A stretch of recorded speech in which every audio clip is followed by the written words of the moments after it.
Hey guys, and welcome to my TTYD Let's Play. I thought I'd make a Let's Play series of this game since I love it so much. I think I'll take my time so I can fully immerse myself in the world of Paper Mario. Well, actually, I only have about 2 hours before I have to go. I don't really feel like going to chapters 4, 5, or 6. And the tricky puzzles in the Riddle Tower, that would take me ages, so I'll cut that out too. That leaves me with about 2 hours of gameplay. Alright, sounds better. But seriously, what's up guys, and welcome to my new TTYD task that includes the recently found glitch called Palace Skip. This glitch allows us to skip a large portion of the mid-game and parts of Chapter 8, saving over an hour. I decided to make audio commentary because I feel like there's a lot that needs to be explained because of the new route and Palace Skip. I hope the commentary helps you better understand what's going on throughout the game.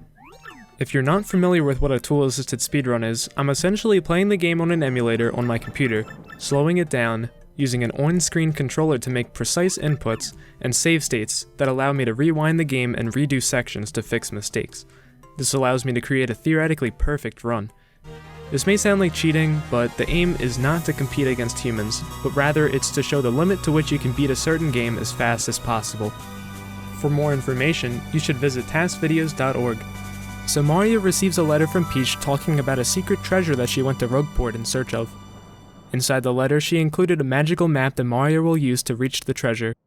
Mario eagerly heads out to sea and travels to Rogueport, and thus begins our journey.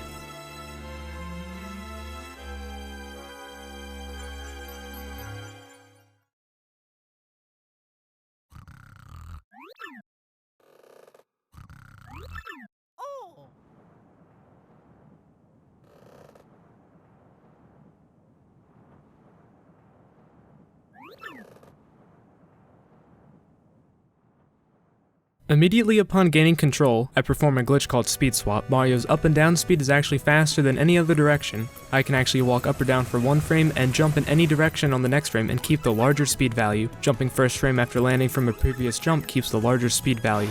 In addition, I can push against the railing at a slight angle for an additional speed boost. Normally I wouldn't jump while holding up since I already have the larger speed value, but pushing against the wall without jumping would slow me down a bit since I would lose the up and down speed value.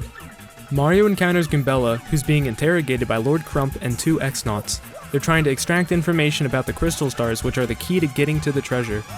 Mario comes in and saves the day by fighting Lord Crump. So in this fight, we learn the basic battle mechanics. The quickest way to deal with Crump is to jump twice, super guard, and then jump twice more. Super guarding involves pressing B within 3 frames of the enemy attacking Mario.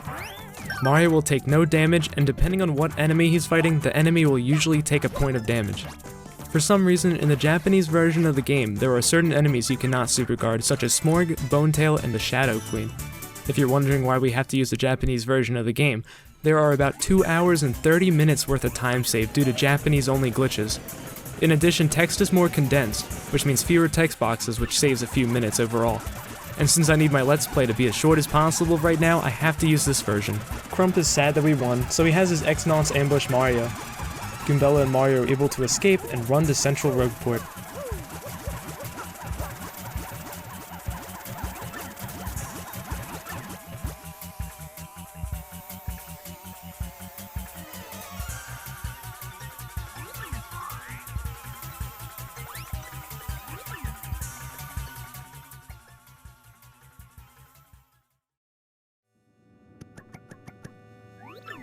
Goombella thanks Mario for rescuing her, and Mario soon realizes that she too is in search of the treasure.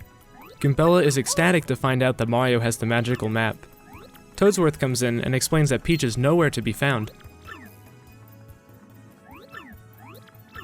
I delay closing this text box for a few frames to manipulate RNG. Random number generator is the method that many games use to determine what random events should occur. Normally wasting frames here would cost time, but Mario and Toadsworth have to wait for the background cutscene to finish before talking, no matter what. So RNG manipulation didn't cost time here. As you can probably infer, there's good RNG and bad RNG. With the help of slowdown and save states, I can manipulate RNG to my liking. If I get a certain RNG value and don't like it, I can waste frames during text boxes because of the fact that RNG advances twice through its formula per character of text on screen. Goombella uses her ability Tattle by describing Goomther, a Rogueport resident. Depending on his position in Central Rogueport, he can sometimes turn around and walk backwards when leaving the cutscene. I was not able to include this because when he did walk backwards, I didn't have a good RNG value. What was I manipulating RNG for? Well, Zesti's movement is random. When I break her contact lens, I want her to be as close to Mario as possible so that she has to move the least amount of distance to yell at Mario. She's blocking the entrance to West Rogueport, and the only way to access it is to break her contact lens, order her a new one inside the shop, and then give her the new lens after Chapter 2.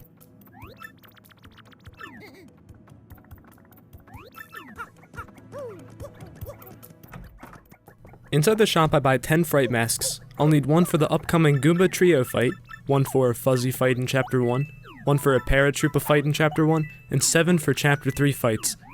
If you're familiar with TTYD's route, you're probably aware that we don't normally fight anything besides Macho Grubba in Chapter 3. We need Yoshi to perform Palace Skip, so I'll need to go through the minor league fights to get him. After buying the fright masks, I talk to the left shopkeeper about requesting Zesti's contact lens. After that, I head towards Professor Frankly, who will explain how to use the magical map and find the hidden treasure. Entering the Goombella cutscene, I push against the back wall for a speed boost. In this cutscene, Goombella explains that we should save, but since I never save throughout this TAS, it's faster to just go through the cutscene. The bandit robs Mario of half of his coins. I could chase after him to get my 25 coins back, but it's not worth it since I can sell a badge quickly instead. After gaining control of Mario, I perform what's called a walking speed swap. Remember how I said you can perform speed swap by pressing up or down for one frame and jumping on the next? If you hold up or down for 2 frames, you can then walk in any direction for the next 12 frames, then jump and still have the increased speed boost. Once inside, Frankly freaks out when he learns that Mario has the magical map. He then explains that they should go locate the 1,000-year door. Once in front of it, the magical map will enlighten them about the location of the next crystal star.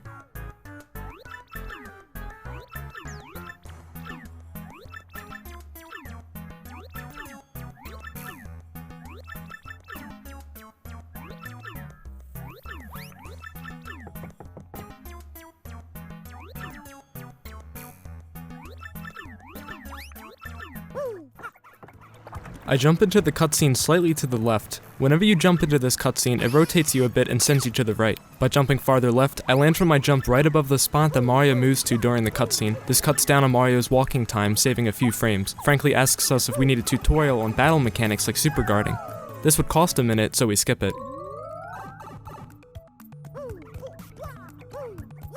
Down in the sewers, we encounter the Goomba Trio.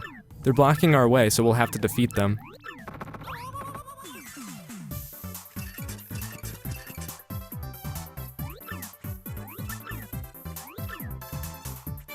I can quickly take them out with one of my fright masks. Whenever you use a fright mask, you only get 1 star point.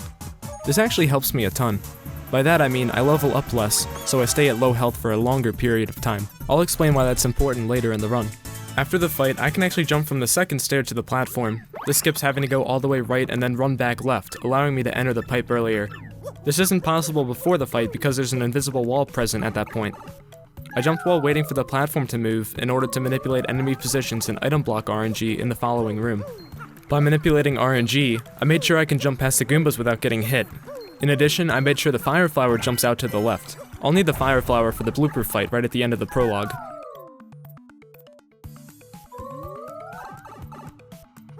In this room, I need to grab the curse chest key and head into the curse chest room. It's faster to jump on the switch than to hammer it because I can cover additional distance while the cutscene starts.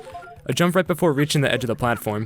When I reach the edge, my Y speed is already negative so I can fall down and reach the key faster than just walking off the ledge. With the key, I return back up the stairs and head into the back room. Mario and his company find a black chest. Mario eagerly walks up to it.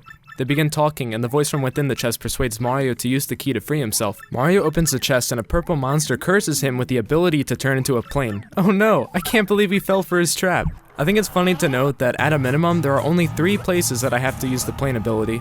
You'll see after Chapter 1 that I can use what's called a paper mode item jump to skip this upcoming plane panel. In addition, I can use that trick to skip a panel in Bogley Woods. I can skip the plane panel entering Hooktail's castle by speed swapping across the edge of the bridge, and I can skip the panel farther in the castle by using a trick called the double jump, which I'll explain farther into the run. The only required uses left are the panel to Blooper's room, the panel in the last room of Chapter 7, and the panel in the room right before Grotus in Chapter 8. I activate the plane ability on the Z-axis edge of the panel, when Mario transforms, the game begins to think he's not actually above the platform, but behind it rather. This allows me to dip down earlier and pick up more speed.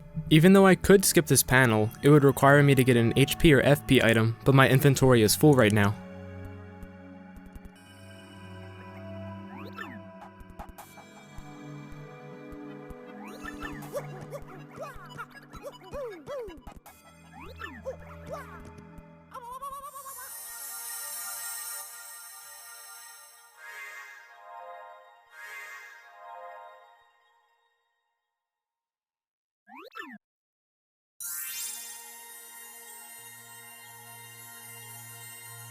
Once I get to the 1,000-year door, Mario holds up his magical map.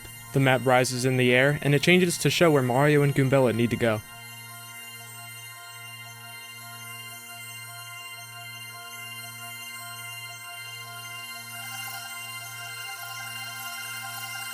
It's revealed that the first crystal star lies somewhere in Petal Meadows.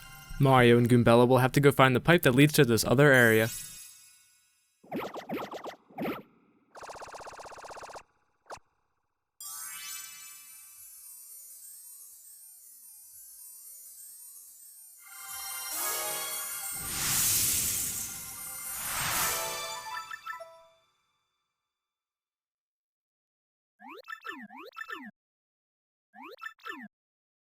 Oh yeah.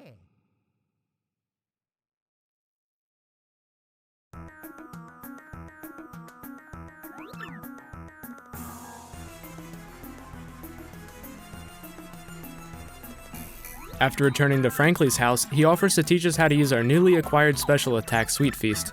It would be slower to have him walk us through the process of using it, so we'll just skip it.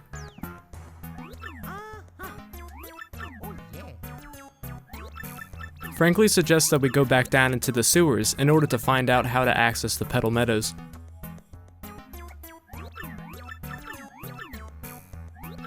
After leaving, Frankly gives us Power Smash, a badge that can increase our hammer's attack power. He offers to show us how to navigate through the menus to equip badges, but that's slower, so we skip it. I find it funny that we only use this badge 3 times. Immediately upon gaining control of Mario, I equip Power Smash. Going into the sewers without equipping it causes Goombella to warn Mario about the fact that he didn't equip it. And since I need to equip it anyway, I might as well equip it now. I take the plane panel to Blooper's room. I jump on Blooper's tentacle. This is faster than hammering it because I can land from my jump in the exact spot that Mario moves to during the cutscene, eliminating the need for Mario to move, which saves some time.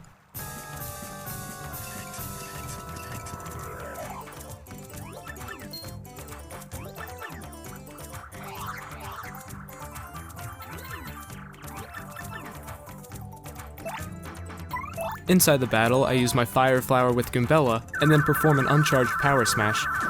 It does less damage when compared to charging it, but we can deal the same amount of damage a faster way. I manipulated RNG such that a bucket falls on Blooper, dealing 1 damage. This made up for not charging the Power Smash. Afterwards, I bonk Blooper with Goombella twice, and then perform another uncharged Power Smash, dealing 12 damage total and killing Blooper. After defeating Blooper, I speed swap onto the first platform.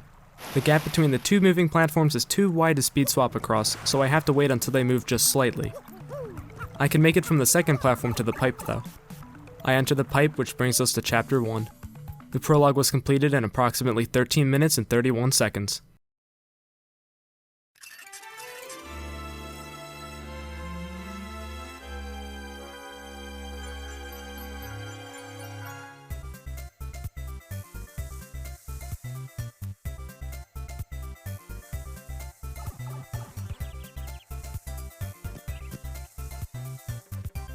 Upon entering Chapter 1, I jump into the cutscene, allowing me to cover more distance when I would normally stay in place. In this cutscene, we see Hooktail the Dragon fly to her castle in the background. We won't be able to access that area for a bit because we need to grab the Sun and Moonstone from Schwank Fortress to reveal the pipe to the castle.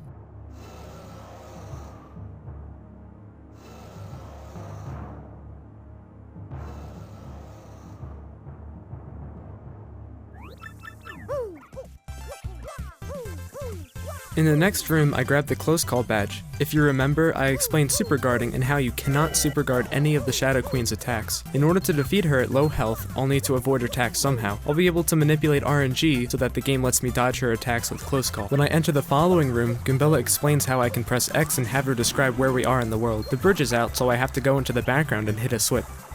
Once in the background, it's faster to jump as opposed to just walking right, so I'll always be jumping whenever I'm in the background.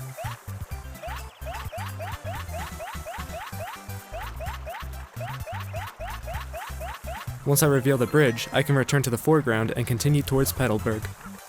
Due to the fact that I move around corners so fast, partners often get stuck behind objects. For example, Goombella decides to fall into the lake and then appear out of thin air.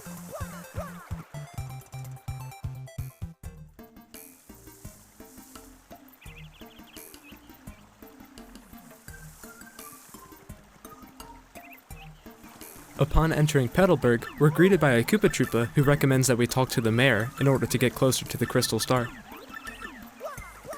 I can jump over the mini-toad and land slightly to the right to get a slight speed boost off of the NPC. Just like before, Goombella freaks out and falls out of bounds. She comes back quickly but spawns outside of the mayor's house. Once inside the mayor's house, he explains that Murphy, I mean Mario, and Goombella will need 2 stone keys in order to access the pipe to Hooktail's castle. They can be found east of the town. Oh, yeah. I receive an email, but I don't open it yet. I talk to the gatekeeper as soon as possible. You may think it might be faster to take a more shallow angle and talk to the gatekeeper from behind, so Mario is closer to the gate, but when the cutscene starts, it moves Mario to a fixed position. Therefore, I want to just start the cutscene as fast as possible. Back to the email. I want to open it at some point before I receive the next email. If I don't, I'll constantly get a blue text box that tells me how to check my email, which would cost me time overall. I'll do so later in this chapter. Normally, I would hit this upcoming question block to get a POW block for the Bald Cleft fight in the Schwank Fortress, but we can skip this fight. I can use what's called a Goombella buffer to bypass the loading zone trigger, maneuver out of bounds, and trigger the loading zone past the gate to the right. Goombella buffering works by activating Goombella and then moving in a direction 3 frames later. In doing so, Mario will move for a frame and then Goombella will activate. The game prioritizes Goombella, so Mario ignores any loading zones when he moves. The loading zone trigger is pretty wide, so normally it would take multiple Goombella buffers to get past a loading zone, but with precise inputs I can get as close as possible to the loading zone and bypass the loading zone with only 1 use of Goombella. After the second fortress, I grab the fire flower from the question block. I'll use this for a fuzzy fight in the fortress sewers. In the final area of the fortress, we need to pass a quiz in order to access the sewers. The correct answers are the first, third, fourth, second, and then third options. This may seem easy, but there's actually a bit of RNG involved. On the first and fifth question, the Thwomp quizzing us will ask us if we're sure about our answer. On questions 2 through 4, it's random whether or not he asks us if we're sure. Therefore, it's faster to manipulate RNG such that he does not ask that.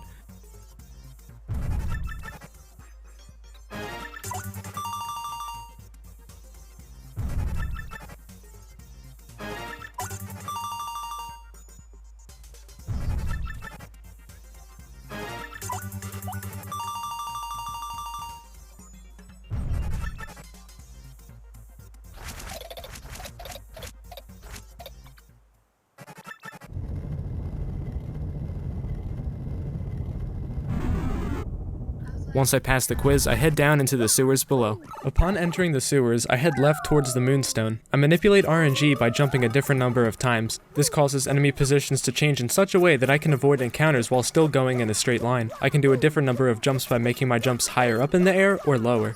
It makes sense that the lower the jump, the more jumps I have to do to cover the same distance. I grab the Moonstone and a fuzzy falls down and attacks me. Inside the battle, I use a fire flower to take out the fuzzies. While doing so, I manipulated RNG so I get some flower points after battle. I'll need 4 FP total, 2 for the gold fuzzy fight upon exiting the sewers, and 2 for the red bones fight in Hooktail's castle.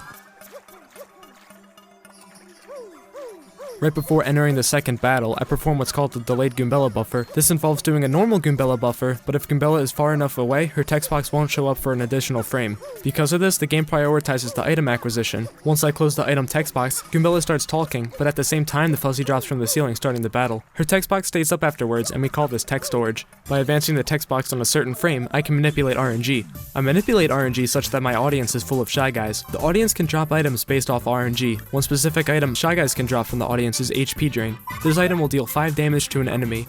I can use this on the Gold Fuzzy in addition to some other attacks to take him out in one turn rather than two.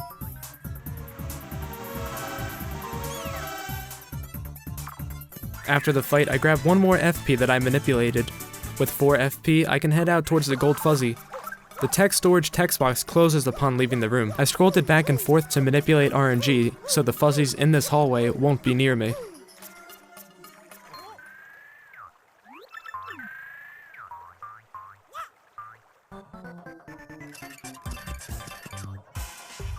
Upon entering the Gold Fuzzy fight, I deal 4 damage with a charged power smash.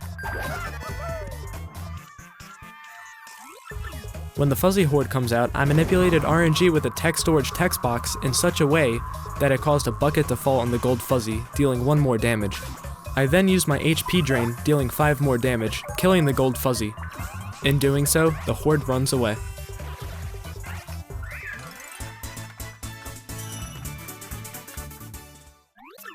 I grab Multi-Bounce and head out of the sewers. I'll need Multi-Bounce for a few fights later in the game. With the 2 stone keys, I head leftwards towards Hooktail's castle.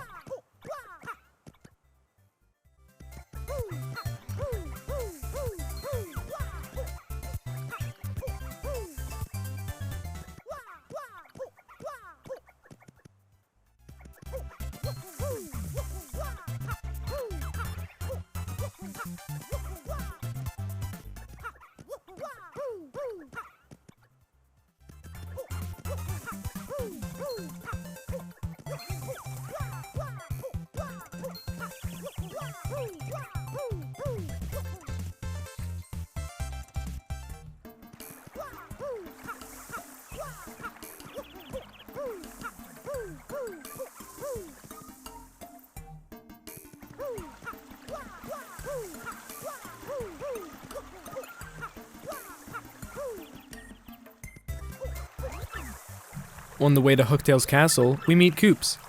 He's eager to find out what happened to his missing dad. Not only that, but he wants to finish what his dad set out to do, fight against Hooktail. You'll see in a bit that I can use a trick called the switch pause to skip the use of Koops to enter the castle. In the English any % route of the game, this can be used to skip Koops and save about a minute. I can't skip Koops on this version though, because I'll need him for Palace Skip in Chapter 8. If I didn't need him for that specific trick, I could skip him.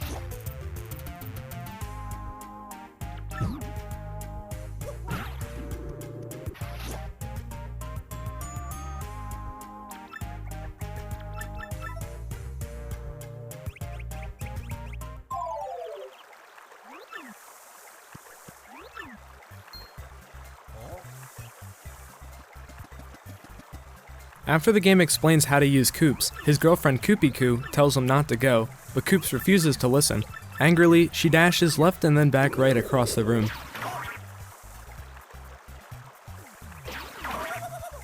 Koops and Mario then eagerly head off towards the castle.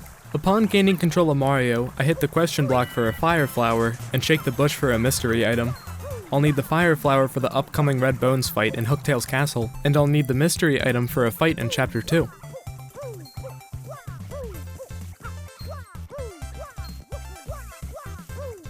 I place the stone keys inside the pedestals, revealing 2 switches. I can use a trick called a switch pause to skip the use of Koops, saving a bit of time. When you land on top of a switch, there's a 1-frame window in which you can pause. If you pause and then unpause, you can jump in any direction off of the switch when normally you would slowly bounce off. I can speed swap from the left switch towards the right switch, hammer it, and open the pipe. It's interesting to note that Mario moves in the background at a Z-axis position of -450. If I were able to somehow change Mario's position to this, he would be able to enter the castle without placing the stone keys inside the pedestal. This would skip all of Petalburg and Schwank, saving maybe 10 minutes at the very best.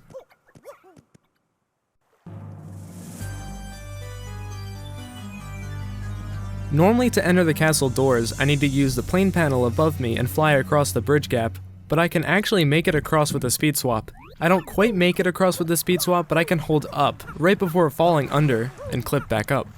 Before I enter the castle doors, I manipulated RNG such that the paratrooper in this room is holding a power rush. I manipulate it to drop after the battle. I'll need this to deal additional damage to the Chapter 2 boss fight. If I didn't, my max damage in battle would only be 2, and it would take me many turns to defeat him. Afterwards, I hit the question block and get power bounce. This badge is vital for taking enemies out in very few turns. In the next room, I go straight right rather than upright towards the pile of bones. Even though you may think it's faster to go upright, Mario and Koops move while the camera pans in, and don't continue talking until the camera is done panning in. Since the camera takes more time to pan in than it takes Mario and Koops to move from the center of the room to the top of the room, it's faster to just start the cutscene as soon as possible. Koops thinks this is his dead dad, but we'll find out later that it's not. There's a 1-frame window after activating red bones in which I can jump. Doing this can cause some interesting things to happen. After Mario and Koops are moved to the left, if I jump right before Koops begins talking, the game will immediately send Mario and Koops into battle against red bones. I think this has something to do with the game not updating Mario's position, which means the game thinks I'm still standing next to the red bone. I switch Koops to the front and use a fire flower. I'll use an uncharged power smash next to finish off red bones. I can't use Mario first because I can only hammer the enemy in the front. Therefore, I have to take out the other enemies and then attack red bones with Mario. Every time I get 100 star points, Mario will level up and have the opportunity to upgrade either HP, FP, or BP. It's unnecessary for me to ever upgrade HP because it will just take more time to get to lower health later on. I'll explain why getting to low health is important later. Right now, I want to upgrade FP because I'll need to use 9 FP during the Chapter 1 boss fight. In the next room, I ride the purple block up into the lookout in the next room. I can use a Goombella buffer in that area to get out of bounds. From there, I can maneuver around the seam of the loading zone and land back in bounds. This skips the need to complete a puzzle in the previous room in order to grab the key to the door's lock. Note that the door becomes unlocked once we get past it, so I never need to grab the key or perform the Goombella buffer again. I shoot Koops to the right from as far left as possible. From there, I can speed swap around the railing and make it into the rightmost cell right before the bars fall down. I can jump underneath the low part of the whole ceiling, causing me to get what we call the speed glitch. For some reason, the game gets confused that Mario is jumping in a really tight space, and it gives him a speed value of 3. This is a decently larger value than the normal Z-axis speed of 2.6775. I actually don't want to jump with this glitch, or else I'll actually lose the larger speed value. In the next room, I grab the curse chest key. Mario and Koops are surprised to find they've walked into a trap. A spiked ceiling is going to crush them if they don't escape quickly. While quickly maneuvering around the spikes on the ground, I can constantly push against the spikes for a small speed boost.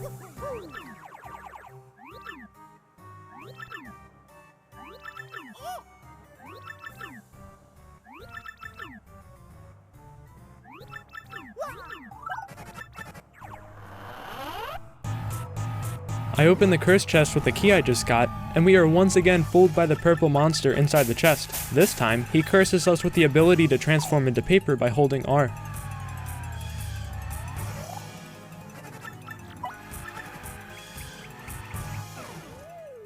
When I leave the room with the chest, I get the speed glitch again.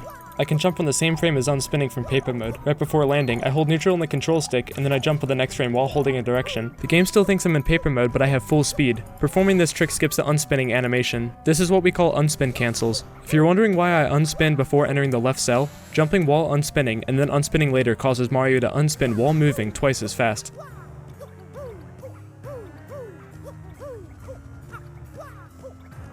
I use unspin cancels behind the bars right before using Koops since I unspin faster by jumping first. If I use Koops just barely close enough to an item, there's a window in which I can jump before Koops grabs the item, allowing me to get closer to the vertical cell bars to the left. I then use unspin cancels again until I reach the door. You're probably asking why I grabbed the Attack Effects R badge. As odd as it may sound, Hooktail hates crickets. Hearing the sound terrifies her and lowers her defense. This makes it possible for me to power bounce on her and deal damage. I can use a switch pause to make it onto the green block without the use of Koops. During this pause, I unequip Power Smash and equip Power Bounce and Attack Effects R. This is pretty silly, but Koops does a weird moon jump to the right. In doing so, he actually squeezes in between the two walls at the back right corner of the room and falls into the abyss below. Rest in peace, Koops. If I go into paper mode and walk before a cutscene starts, Mario will continue to walk during the cutscene. This is what we call a paper mode cutscene walk. I hold Koops out and release him after I'm in paper mode to start the cutscene. This allows me to cross the bridge while the cutscene's happening. If I were to start walking too far to the left, I would fall down because the bridge doesn't appear until a certain amount of time after the cutscene starts. I'm able to maneuver behind the dull bones just barely. I then perform another switch pause to skip the use of Koops here. While performing the switch pause, I check my email so that the game doesn't keep explaining how to check it in the future. I speed swamp around the dull bones and enter the mouse room. I'll need to grab a key in this room to unlock the door to the right.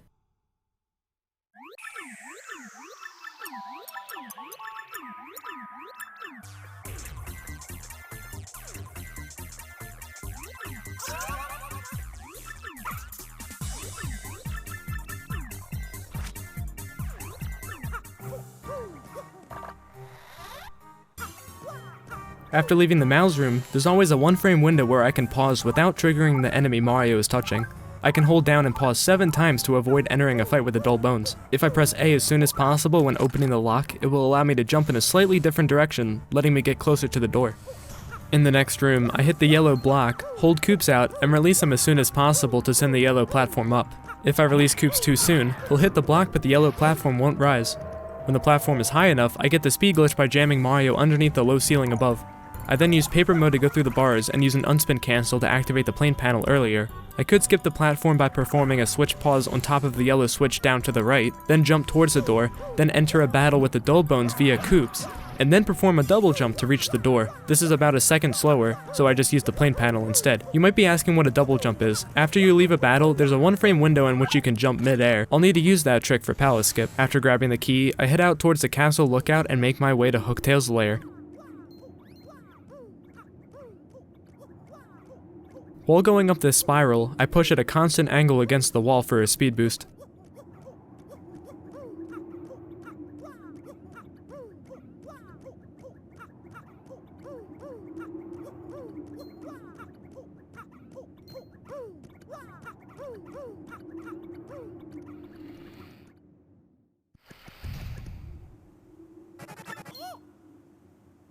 Inside the lair, Mario and Koops encounter Hooktail. Hooktail is in fact guarding the Crystal Star and won't give it to them unless they defeat her.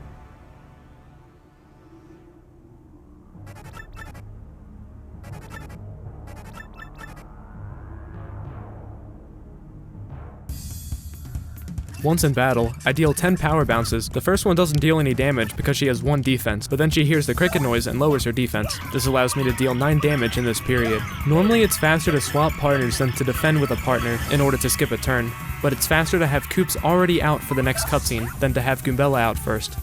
Afterwards, I deal 11 power bounces to end the first phase of the fight. If you're familiar with power bounces, it's really rare that you're able to deal so many bounces in one turn. The limit of the number of power bounces you can deal in one turn is randomly determined based on RNG. I can manipulate RNG by wasting frames on different parts of the menu, since there's text on screen. Once I deal 20 damage to end the first phase, I let Hooktail attack me for 5 damage. This is faster than refusing to give her money because there are fewer text boxes involved.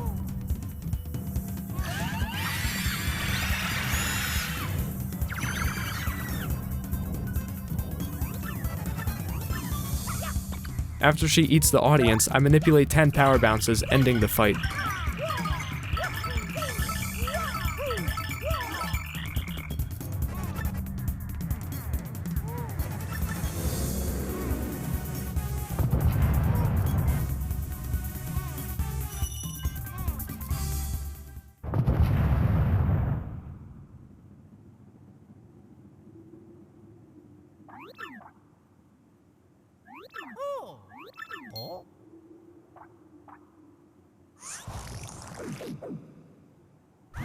After defeating Hooktail, she regurgitates Koops' dad.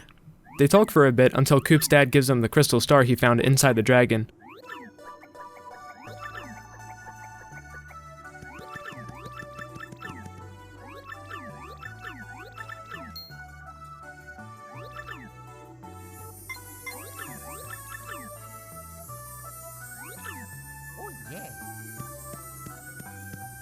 Now that Mario and his crew have the first crystal star, they are closer to finding both the treasure and Princess Peach.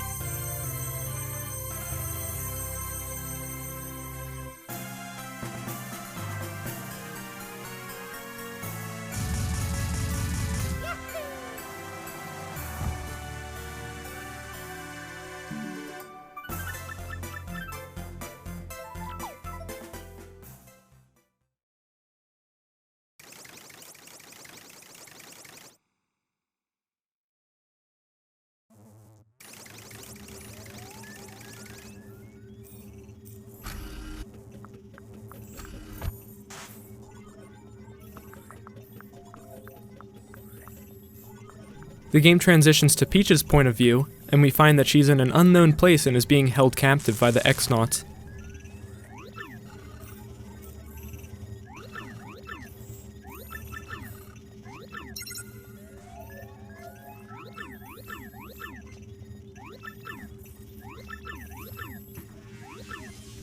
Peach accidentally blurts out Mario's name when they learn that someone got the first crystal star.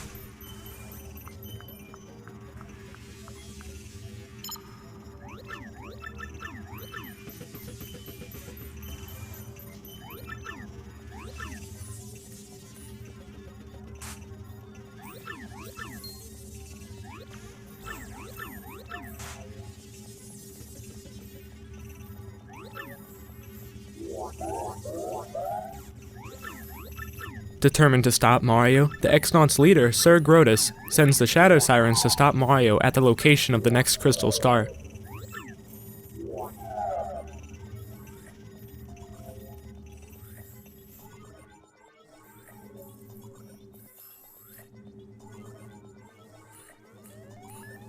Optimizing the Peach intermission is very easy. First I have to head into the shower room, return to the main room, head into the hallway, and then head into Tech's room. The fastest method of movement is constant walking speed swaps. I hold up or down for 2 frames, and then hold a direction for 14 frames. Before, I said I can only hold a direction for 12 frames with Mario, but that's if I want to jump and still have the speed boost. With Peach, I want to walk until my speed value decreases to the normal x-axis value. Otherwise, if I try to speed swap while still having the larger value, Peach won't keep the larger value for some reason.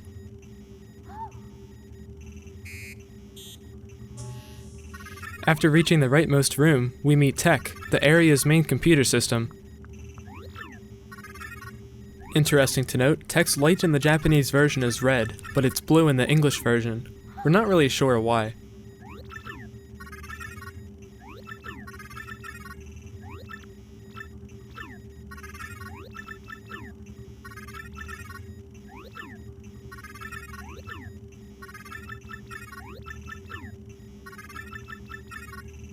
Since the computer's in love with Peach, he lets her send an email to Mario.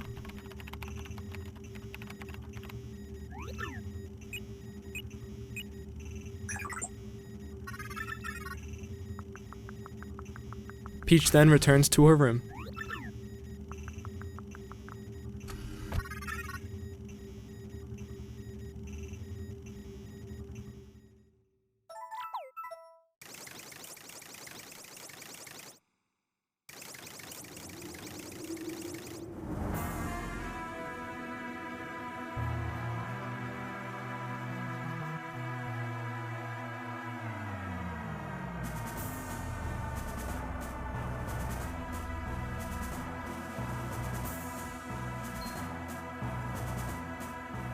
The game now transitions to Bowser's point of view, and we see him entering his castle. Once again, I can perform the same walking speed swaps all the way across to the right.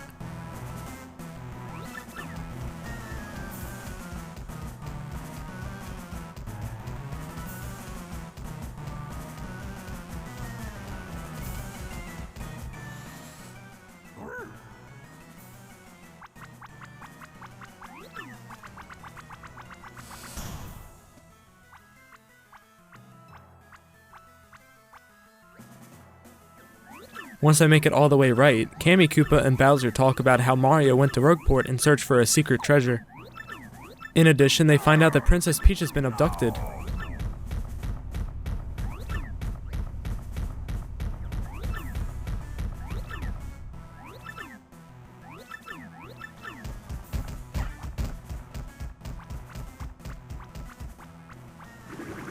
Bowser sets out to beat Mario to the treasure and rescue Princess Peach himself.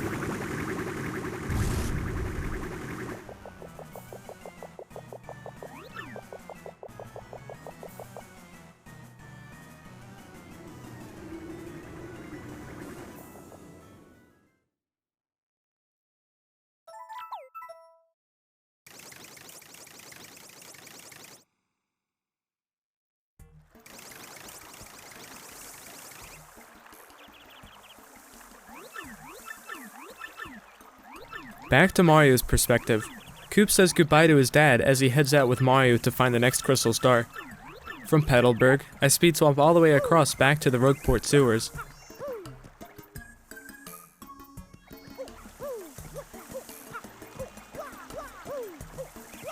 Before entering this cutscene, I don't speed swap because my partner will slingshot closer to me if I walk rather than speed swap. Mario receives Peach's message in which she lets him know that she's okay, but she isn't sure where she is. After closing out of the message, I continue to speed swap left towards the sewers.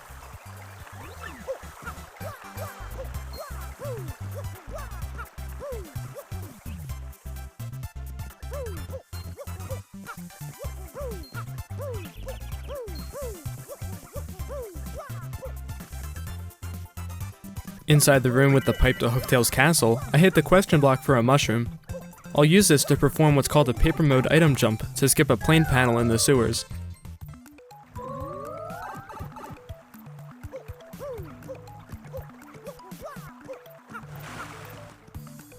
Inside the sewers, it's faster to jump across the platform than to go down and up the staircase and go into paper mode through the bars. In the following room, I use paper mode to go through the bars, and I can use an unspin cancel to enter the pipe quickly. I skip the plane panel in this room by using a paper mode item jump. I go into paper mode, let go of R for one frame, and then I jump and pause on the next frame. Then I use my mushroom as quick as possible. Because I paused while jumping, Mario jumps when I unpause. When I use the mushroom, the game gets confused and causes Mario to jump midair. Because Mario's paper mode hitbox is smaller, I can jump right against the yellow block. When I use the item, my hitbox size resets, causing me to fall onto the yellow block rather than fall below it. I do not speed swap when I get closer to the pedestal.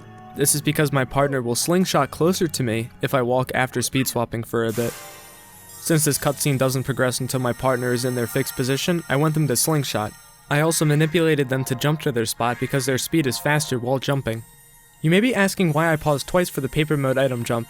I had to use the mushroom as soon as possible after pausing. It takes longer for the pause menu to show up when you pause for the first time in an area. The second time you pause, the menu shows up much faster. If I were to use the mushroom later, my Y speed would reset to 0 when Mario is descending from his jump, meaning I wouldn't jump as high and miss the yellow block. But because of this, I was able to pause for the first time while beginning to transform into paper mode. In doing so, the game skips Mario's transformation animation, putting me into paper mode faster than normal. This means that I can perform the second pause earlier for the paper mode item jump. The 1000-year door reveals that the location of the next crystal star is in the Boggly Woods.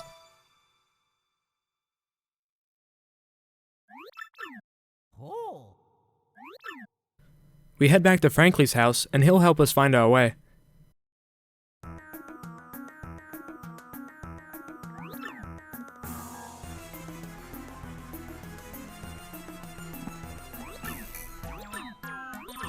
He remembers that there's a pipe that leads to this area somewhere in the sewers below us. He advises that we make it to the crystal star before Peach's capturers do.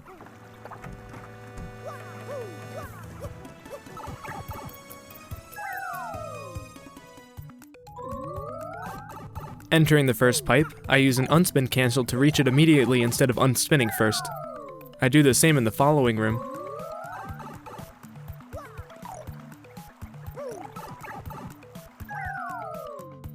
In the following room, Mario and Koops recognize the strange creature that Frankly mentioned lives at the Great Tree. They follow it into the back room. I use an unspin cancel to reach the loading zone faster. I follow the creature to the left and talk to him.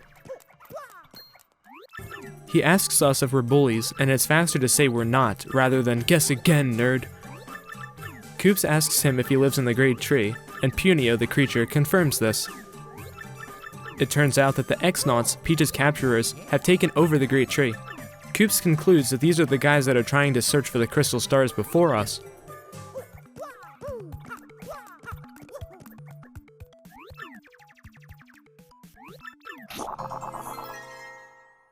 Punio helps reveal a pathway to the pipe, and Mario and Koops enter Chapter 2.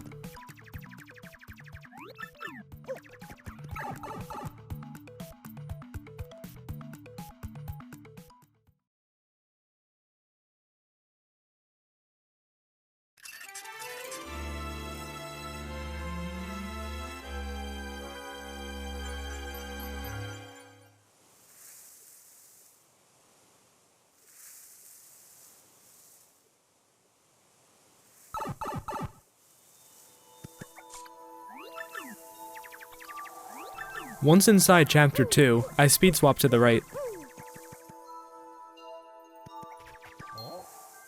We encounter the Shadow Sirens, the group that Sir Grotus sent out for the intention of destroying Mario.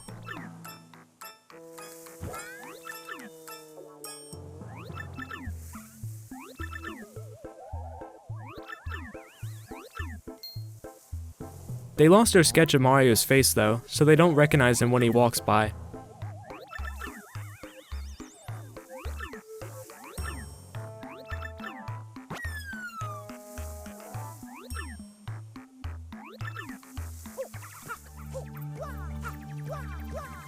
On my way to the right, I grab the honey syrup. I'll use this in addition to something called a sort glitch in order to constantly replenish FP. Mario heads to the Great Tree, but they'll soon find that the main entrance was taken over by the X-Nauts.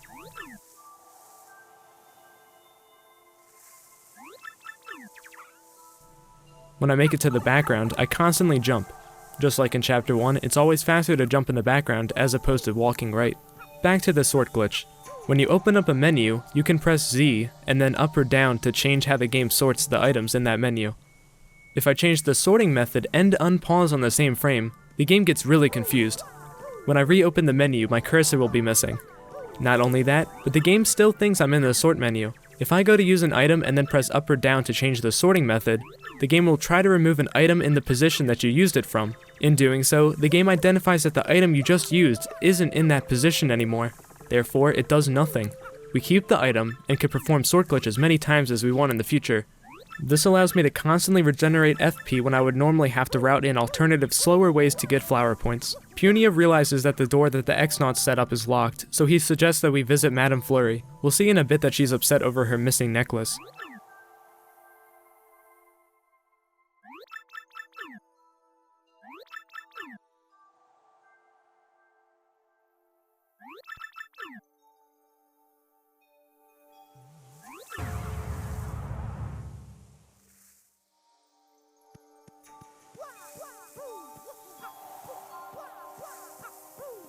After leaving the background, there's a 2-frame window where I can jump from the pipe before Punio talks. I use this to cover distance towards the right loading zone when I would otherwise be standing still. Once I enter the plane panel room, I put the sort glitch to use. I want to use a paper mode item jump. If you remember, I need to pause once beforehand so the pause menu comes up faster the second time.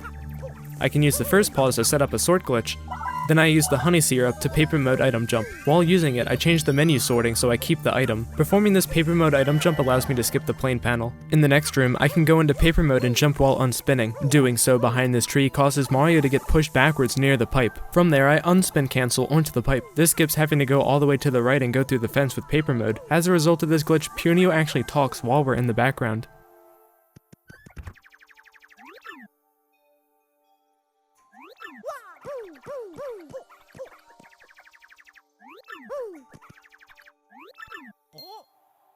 We enter Madame Flurry's house and talk to her behind the door. She refuses to come out unless we help her find her necklace. It's actually faster to first say that we won't go find it, because it skips an animation of Mario nodding his head. With that, we head out to find her necklace. When the Shadow Sirens cutscene starts, we quickly learn that they found her necklace. In addition, they found the sketch of Mario, so when Mario makes his way back, they'll notice him.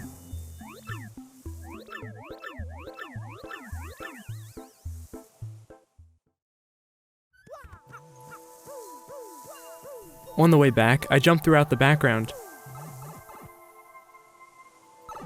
Then I go through the fence and use unspin cancels towards the loading zone.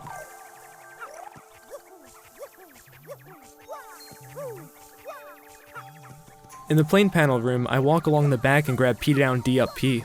I'll sell it later for money. I hold Coops out and perform a paper mode cutscene walk while hitting the switch. I have to make sure I wait before leaving, or else the plane panel won't actually rise when I re-enter. By performing this paper mode cutscene walk, I'll now be able to use the plane panel next time I enter the room, which is a few seconds faster than performing another paper mode item jump.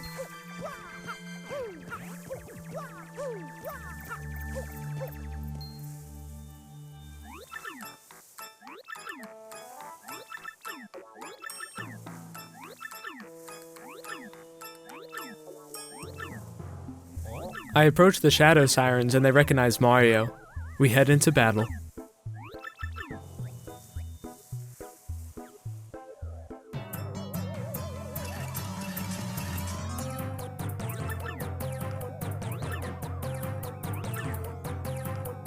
I use my newly acquired ability, Earth Tremor, in order to deal damage to all 3 Shadow Sirens. I have to hit A when the red bar is inside each of the circles.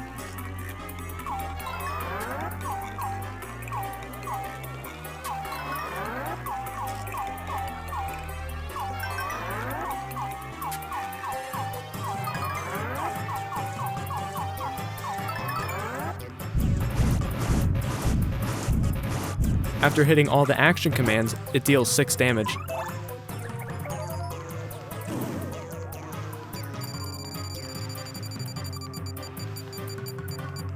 Next, I use RNG manipulation to produce a shooting star from the mystery item. This finishes off the Shadow Sirens.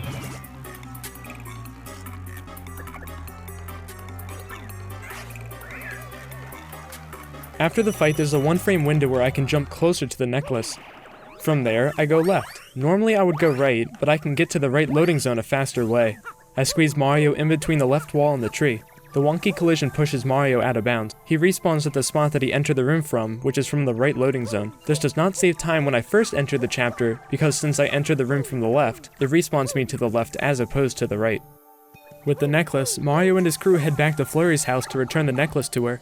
I take the plane panel and enter the next room.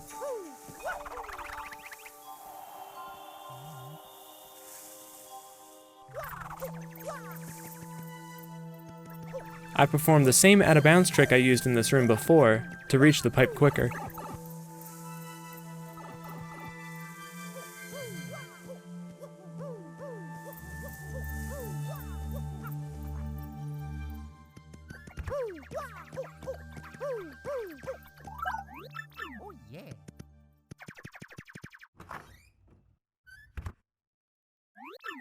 After receiving her necklace, Flurry puts it on and comes out into her main room.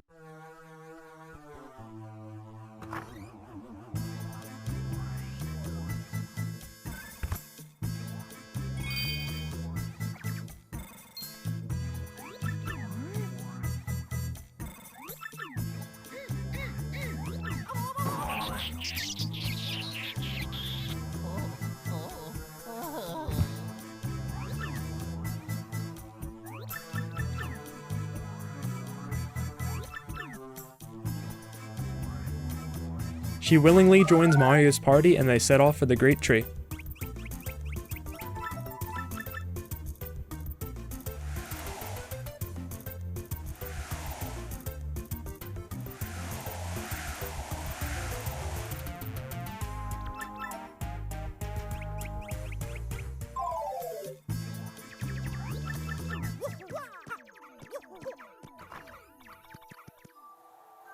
On the way to the Great Tree, I once again jump in the background since it's faster than walking.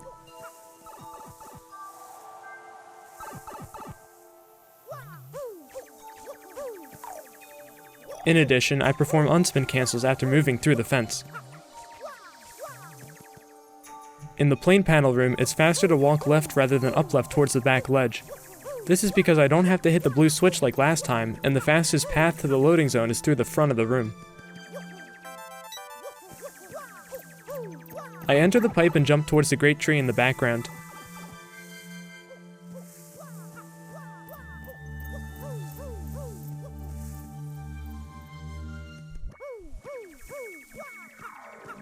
I walk up the left side of the tree and use Flurry.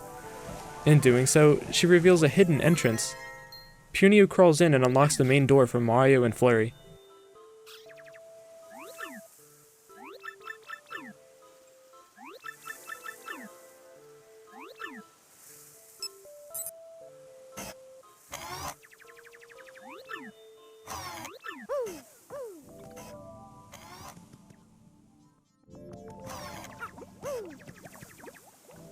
Once inside, Punio is unable to find any of the other Punies in the tree.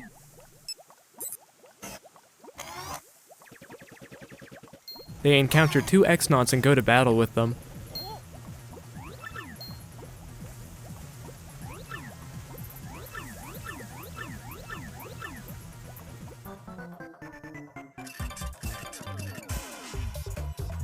In the battle, I can use Flurry's Gale Force with 4 flower points in order to blow the X-Nauts off stage and end the fight.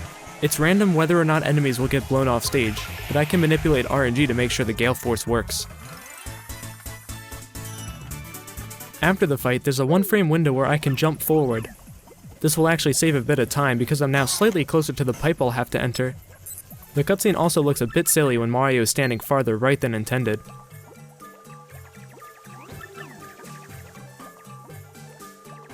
The Punies that were in hiding from the X-Nauts now come out and talk to Mario and his crew.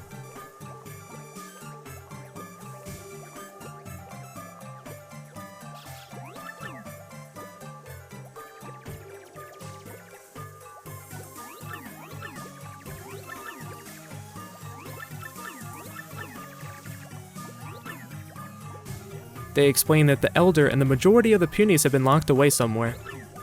Mario will have to go locate them and free them from their cages.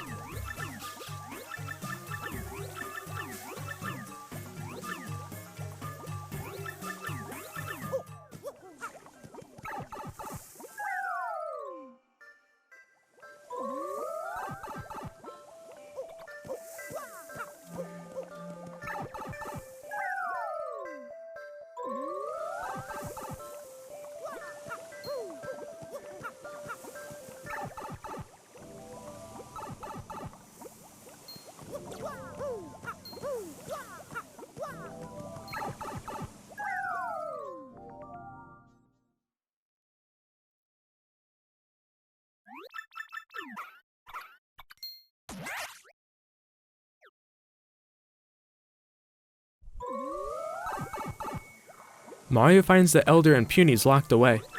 He'll have to locate a key to unlock the Puny Elder.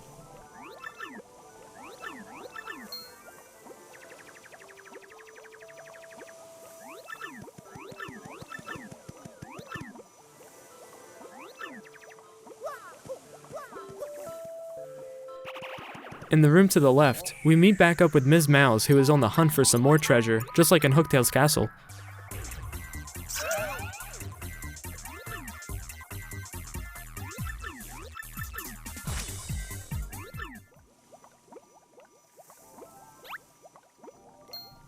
Afterwards, I encounter an X-Naut. Inside the battle, it's faster to use power bounces to kill this X-Naut compared to using a Gale Force.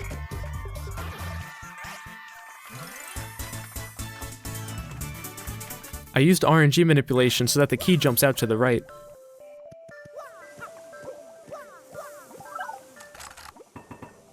I unlocked the Puny Elder cage.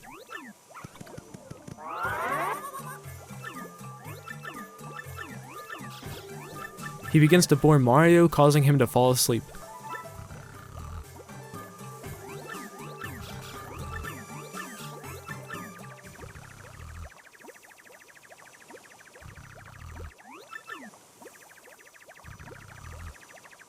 After Mario wakes up, I take the pipe down and return to the first room in the tree in order to talk with the Puny Elder. While returning to the front of the tree, I go into paper mode right before falling off this ledge. This cancels my forward momentum, allowing me to move down towards the bush quicker. From this bush I grab Power Punch. This will allow me to do more damage to the Chapter 2 boss fight.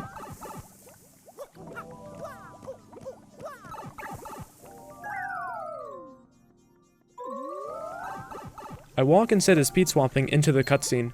This causes Flurry to slingshot closer to me when normally she would be farther away. Having her float farther away will cause her to take more time to reach a fixed position later in the cutscene.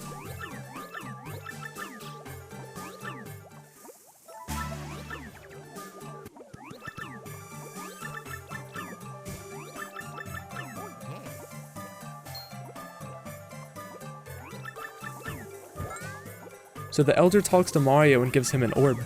Mario will be able to use this orb to lure Punies together in order to complete certain rooms.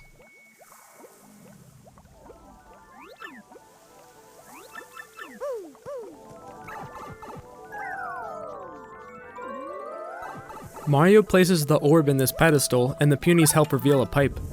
I can jump right before the Punies start the cutscene, allowing me to get on the other side of the pedestal closer to the pipe. Once I enter the bubble room, I use Sort Glitch on my honey syrup to replenish some FP.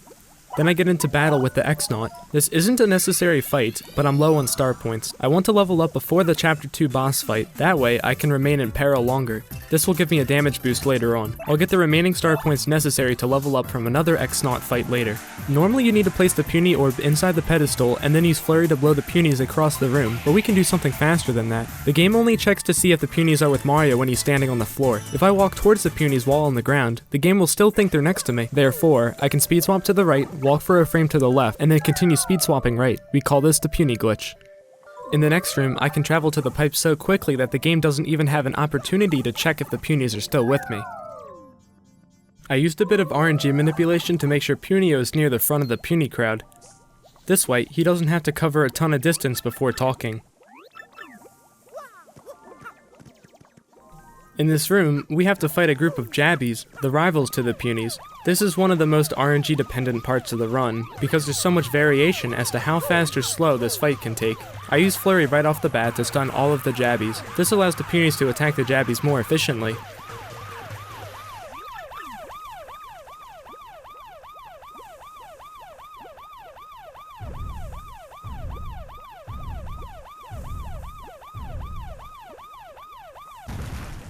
Once I win the fight, I head into the next room. I press A as soon as possible to open the key chest. In doing so, I jump onto the chest at the same time. From here, I can speed swap directly onto a stair. I'll need this key to unlock the remaining Jabbies from their cage.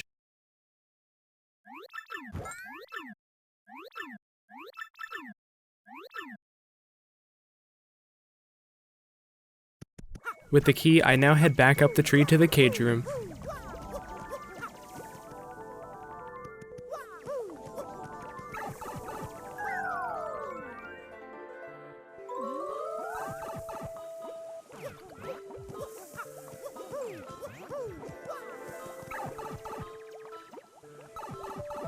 I have to use the puny glitch near this Piter because otherwise the game will detect that the punies got scared and ran away from the Piter.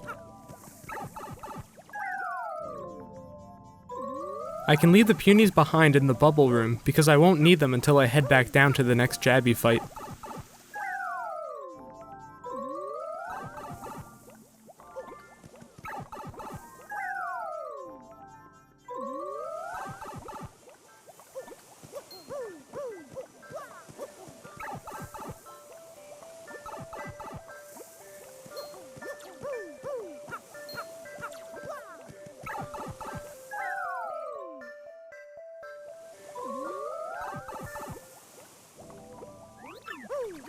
I use the key to unlock the blue cage and free the punies. There's a 1-frame window in which Mario can jump in any direction. It doesn't save or cost any time, I just felt like doing it.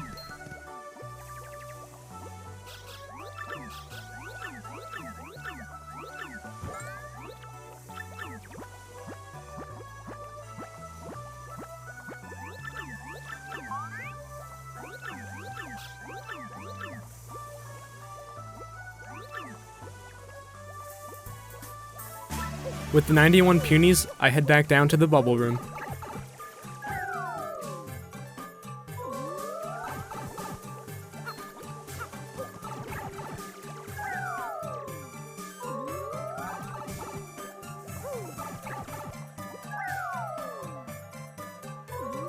I perform the puny glitch again while getting back the 10 punies I left behind prior to opening the blue cage.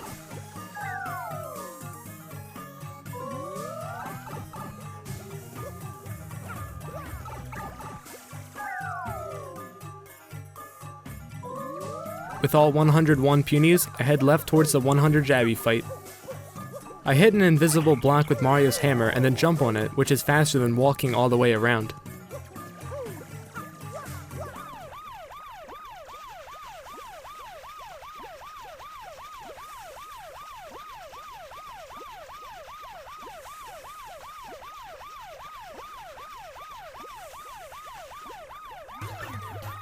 This fight is identical to the earlier one.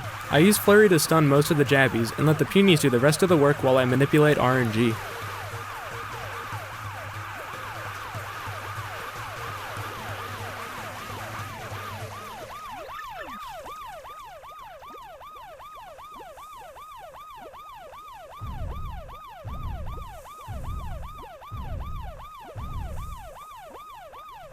After the fight, I switch to Goombella.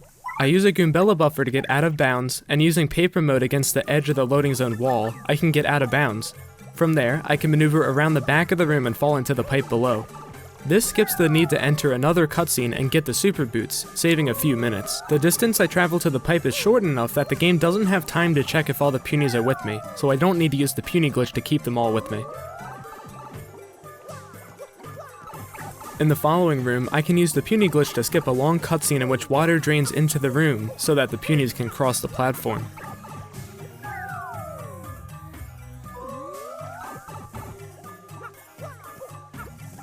I place the puny orb in the pedestal, and the 101 punies cause the platform to sink down.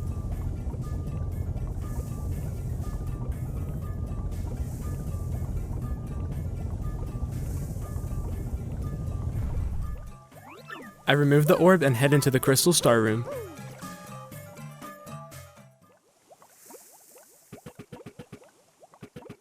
Inside this room, we see Lord Crump pacing back and forth and then hide as he hears Mario.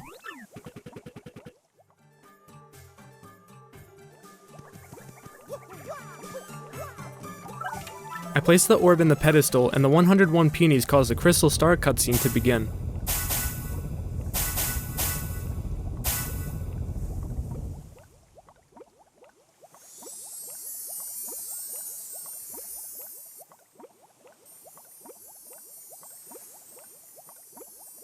Lord Crump appears out of nowhere and snatches the Crystal Star before Mario can get to it.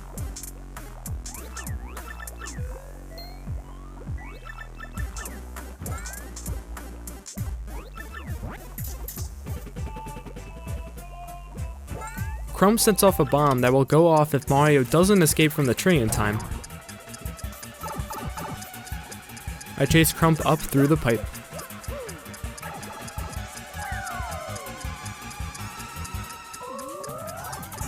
In the following room, I enter the X-Naut fight.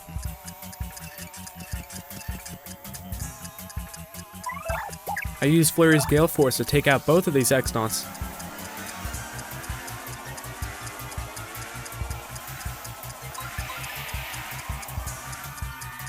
The star points from this battle push me over 100, so I level up.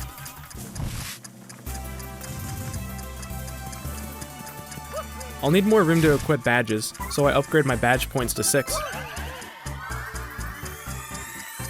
I turn off the door lock and walk through.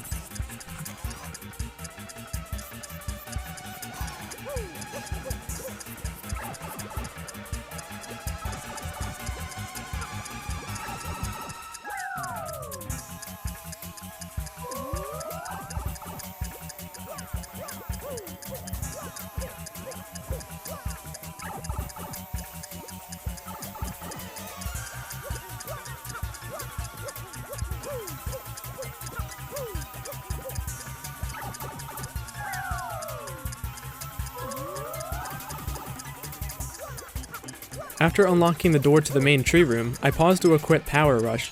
This badge will give me 2 more damage whenever I'm at 5 health or lower.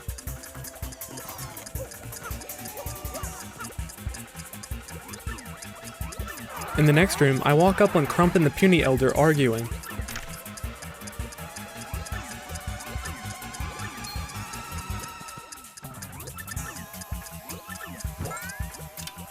Crump turns off his bomb and gets inside his new machine, Magnus von Grapple.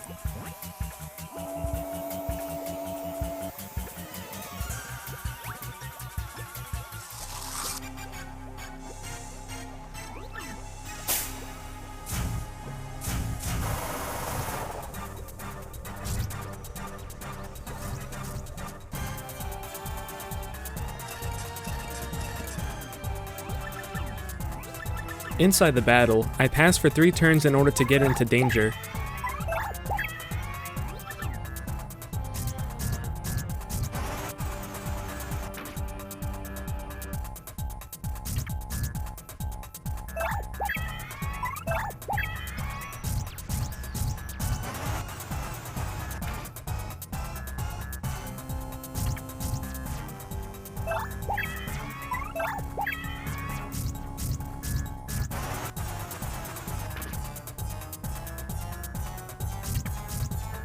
After getting dealt 6 damage, I switch to Goombella in front and have her use a Power Punch on Mario.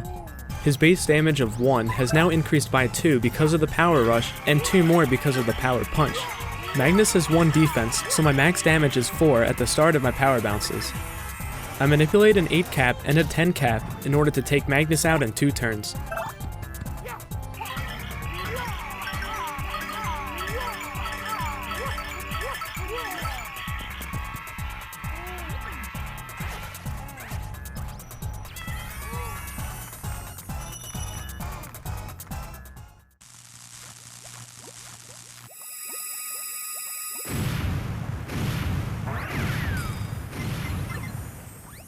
After defeating Magnus, the Crystal Star goes flying towards the Elder.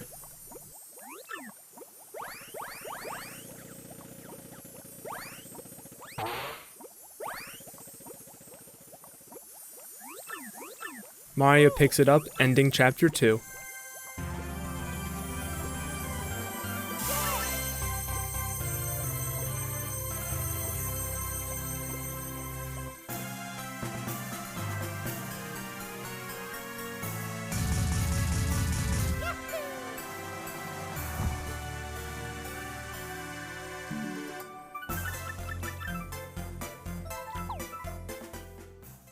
Everything after this point is not going to make sense sequence-wise, so I'll try to explain everything that happens and why we do it in that order.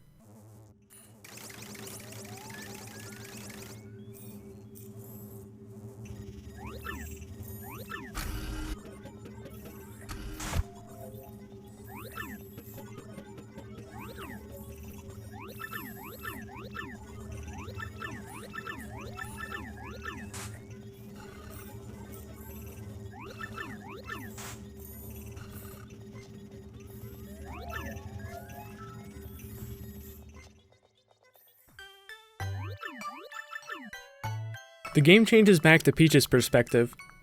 The right door doesn't open until a certain period of time, so I just dance around until then.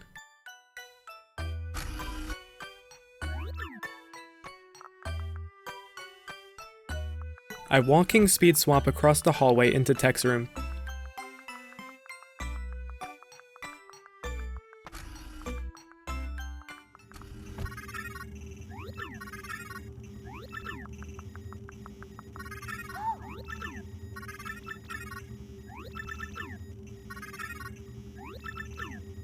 Inside Tech's room, he asks Peach to dance with him. According to the game, dancing is as easy as pressing a few buttons.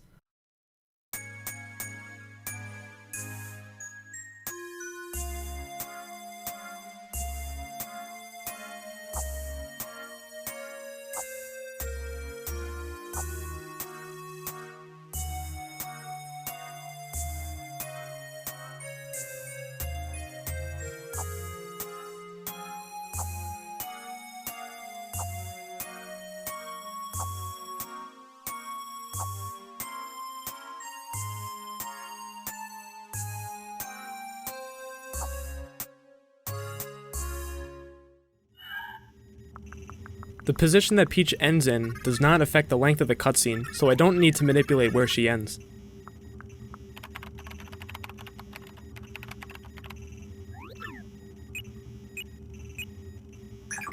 After she sends Mario a message, Peach heads back to her room. Little does Peach know that this is the last time she will ever see Tech due to our sequence breaking. There won't be any more Peach intermissions for the rest of the game.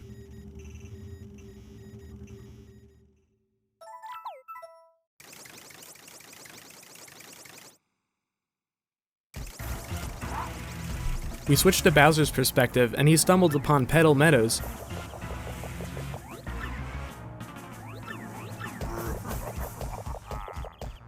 We switch over to a Super Mario Bros. Style game.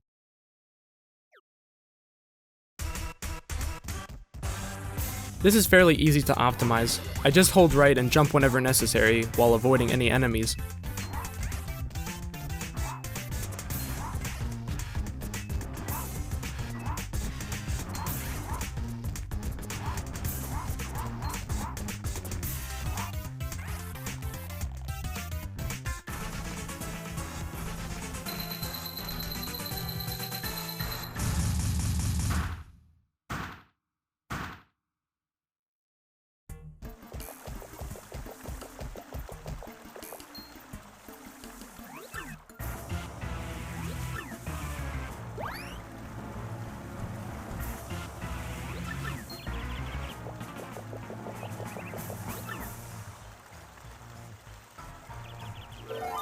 Bowser arrives at Petalburg and sees Princess Peach in the window.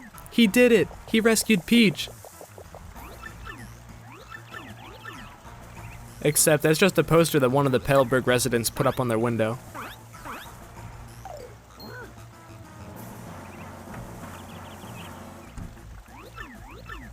After Bowser stomps his fury out, the game switches back to Mario's perspective.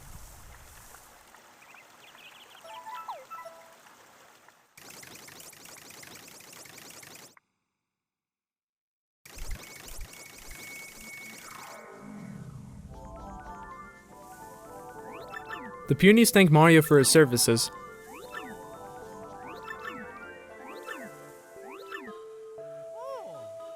He heads out towards Rogueport once again.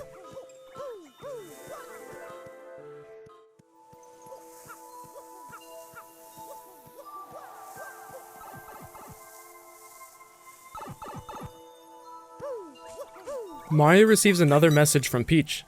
This time, she says that she's okay and more worried about Mario than herself.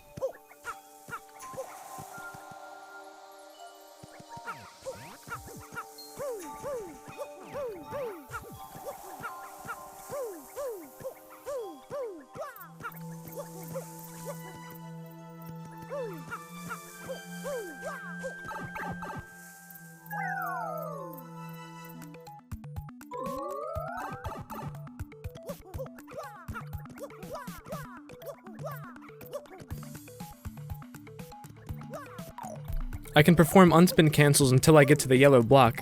Then I set up sort glitch and do a paper mode item jump with my honey syrup.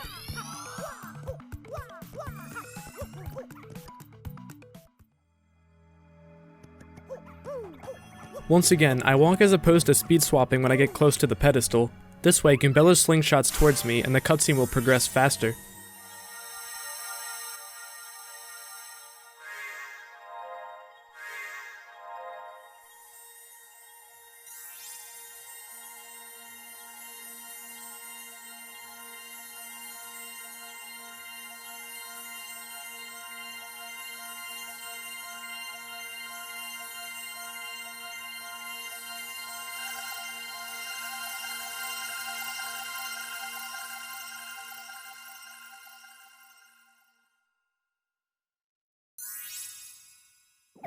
The magical map reveals that the next crystal star is in the sky. Apparently, the map is broken because that's not where we're going next. In fact, we're not going to need the map to guide us anymore.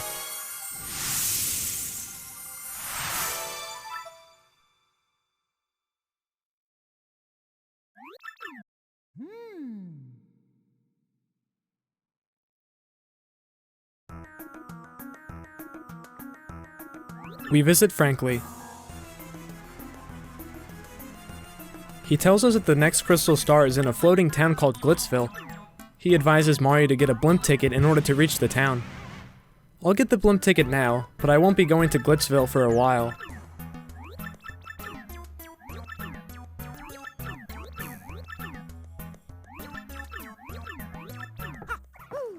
Right before leaving East Rogueport, I jumped a different number of times to manipulate RNG in Central Rogueport.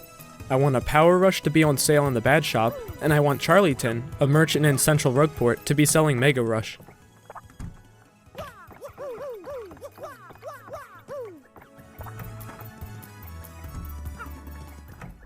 When I head to the Bad Shop, I sell the P down D up P badge that I acquired in the Bogley Woods plane panel room. Now I have enough coins to buy everything I want. I buy the Power Rush on sale for 35 coins, bringing me down to 91 coins. I used the paper mode momentum glitch as in chapter 2 when I got the power punch, in order to reach the door below me quicker. I enter the shop and buy Zest's contact lens. Because I bought 10 items in the prologue, I earned a mushroom. Due to a full inventory, the shopkeeper stored it. Since my inventory is no longer full, he decides to give it to me now. I leave the shop and return the lens to Zest. Even though I'm about to leave the room, Charlieton will still be holding a Mega Rush because RNG for Charlieton does not change unless you are 2 rooms away.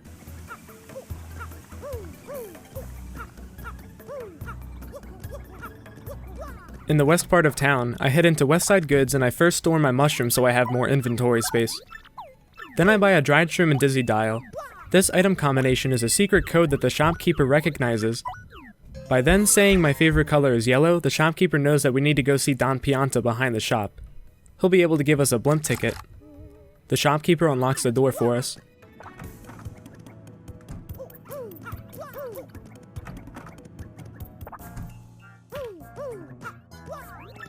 Don Pianta tells us to go look for his daughter Francesca, who ran away with her boyfriend Frankie. In return for telling him where they are, he'll give us a blimp ticket.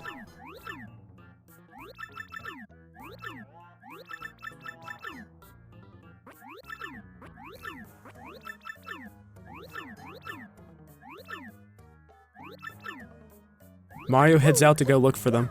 You can actually skip buying the dried shroom and dizzy dial by using two tricks called a flurry super slide and a bobbery glitch, and then walk along the seam of the shop. When returning, I can use a paper mode item jump to return to the front of the room. This is significantly slower than just buying the items though. I'll explain these tricks in a bit.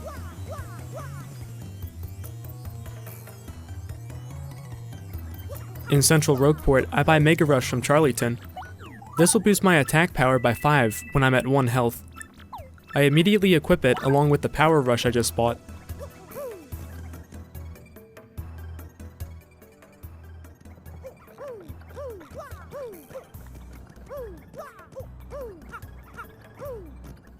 I find Francesca and Frankie at the Rogueport docks.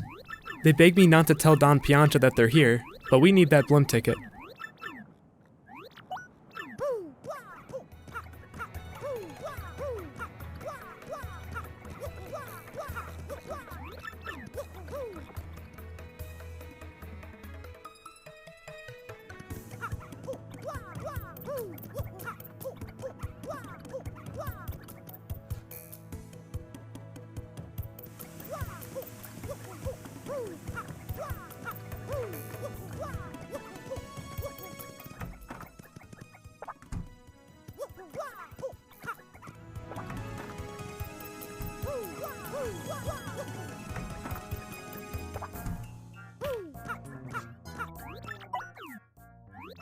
After Mario discloses where Don Pianta's daughter is, Francesca and Frankie come into the office.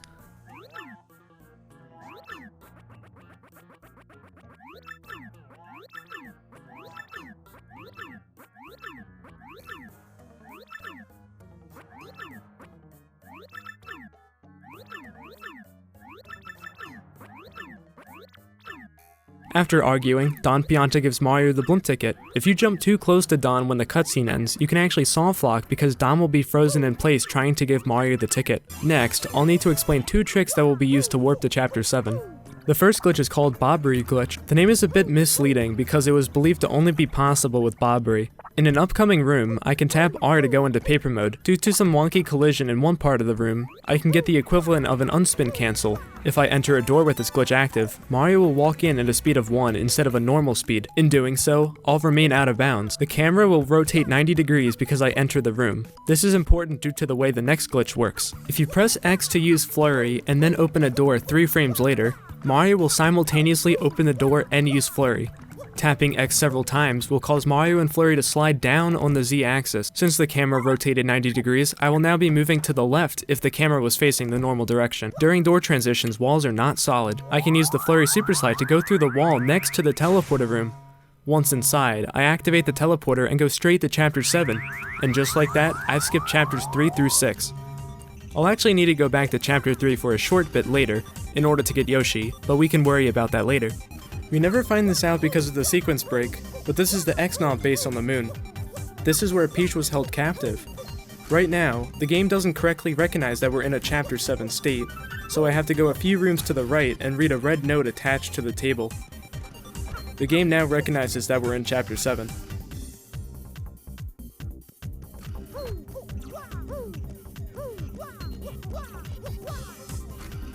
I go into Sir Grotus' office and grab a card key.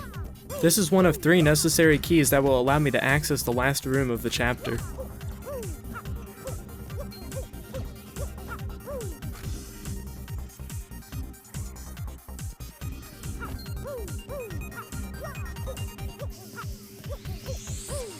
After returning to the hallway, I ride the elevator up to sub-level 1.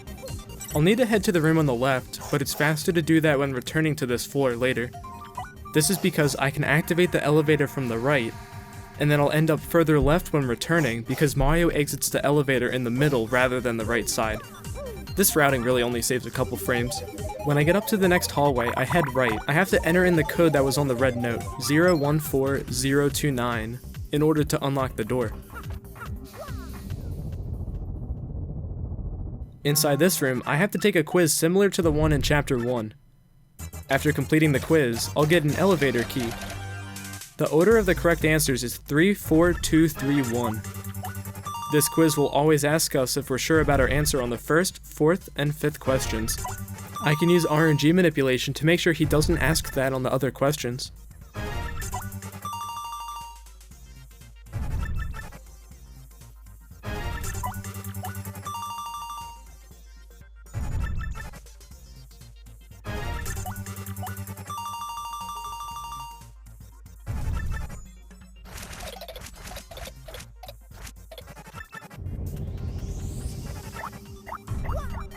After getting the elevator key, I exit the room. This will allow me to operate a second elevator that will take me further down the fortress. I go back down to sublevel 2 and enter the tile room on the left.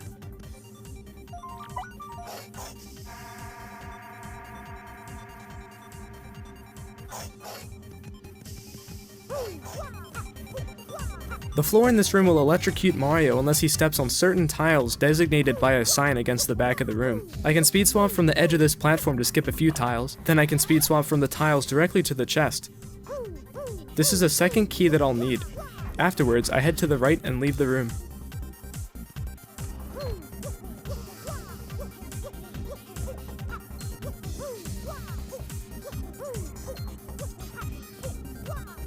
I take the elevator down to sublevel 3 and enter the tile room to the left.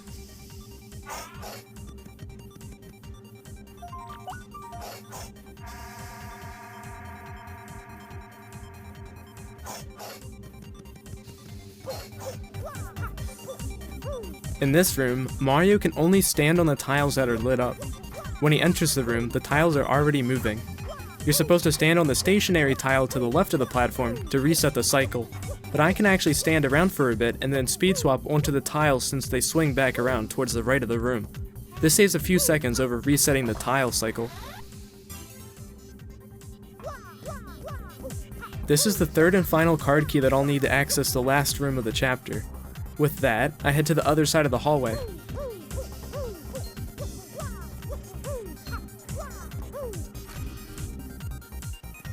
I place the 3 card keys down and enter the factory room.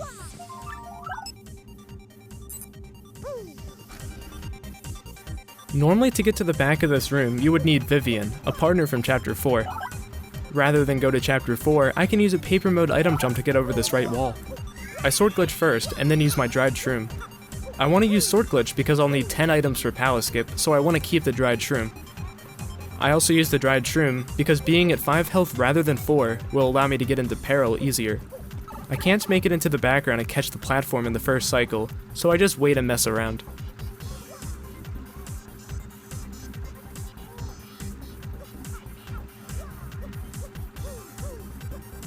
Right before returning to the foreground, I switch partners to Koops. This is faster than doing it in the foreground because it skips an animation of the partners switching. In the foreground, I face left and shoot Koops out. Before he hits the switch, I jump onto the left platform.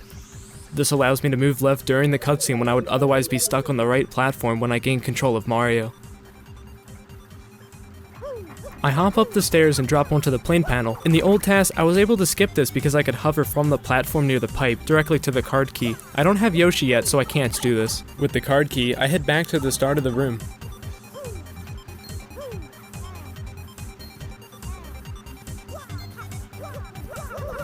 I go back up the first platform and re-enter the background.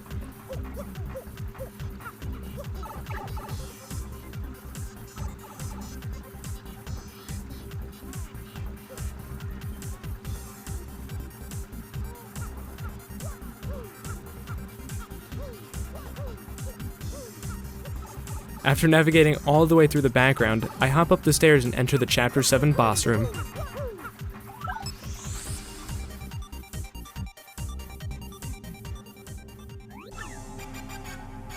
Hey, look who it is! That was fast. He already repaired his Magnus suit and renamed it Magnus von Grapple 2.0. I find it funny that because of our sequence break, we go directly from Magnus 1 to Magnus 2.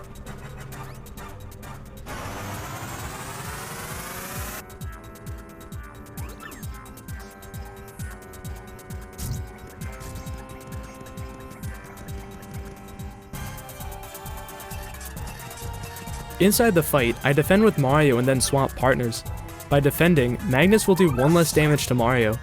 By guarding by pressing A, in addition to defending, I can take 2 less damage than normal. This lets me get down to peril. Because I'm at 1 HP, my Mega Rush and 2 Power Rushes activate, increasing my damage from 1 to 10. Magnus von Grapple 2.0 has 2 defense, so I'll only do a maximum of 8 damage. I perform a 7 cap to deal 35 damage. I perform another 7 cap on the next turn, dealing a total of 70 damage. With that, Magnus is dead.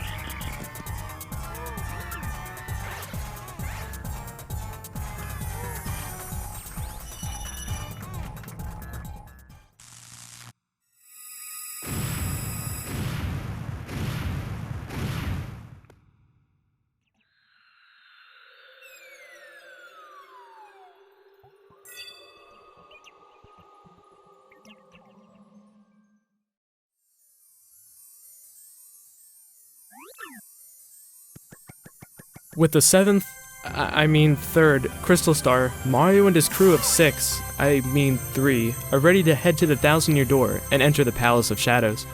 But not quite. I still need to get Yoshi for Palace Skip, so we'll be heading to Glitzville after the Bowser intermission.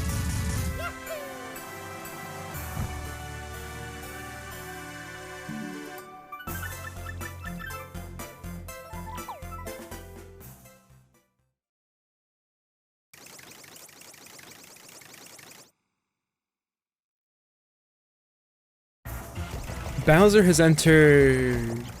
Wait, where is he exactly? I've never been here before. This is Poshley Heights.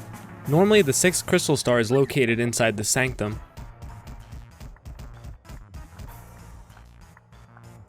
There's actually a way to get Bowser to walk around in paper mode, which is never supposed to happen. You can do this by performing a Bobbery glitch right before entering the Magnus Room. The original Bobbery glitch works by holding Bobbery over your head with X, and then holding R when he explodes.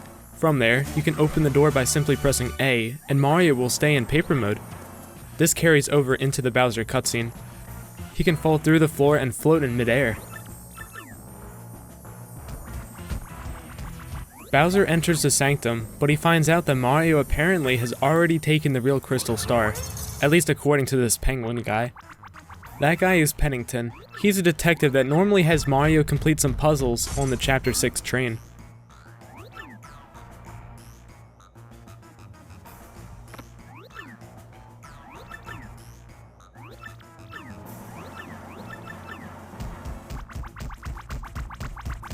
This is the last Bowser intermission. In total, I only went through 2 Peach intermissions and 3 Bowser intermissions, when normally there are 6 Peach intermissions and 7 Bowser intermissions.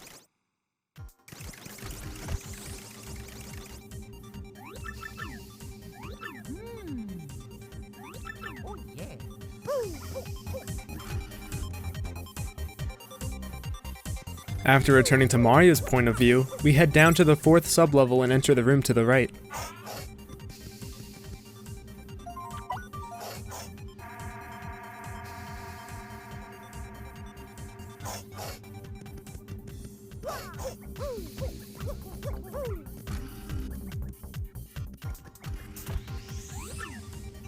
Mario and Koops meet Tech. Tech goes on to explain that Mario needs to save Princess Peach. She's been taken away by Sir Grotus.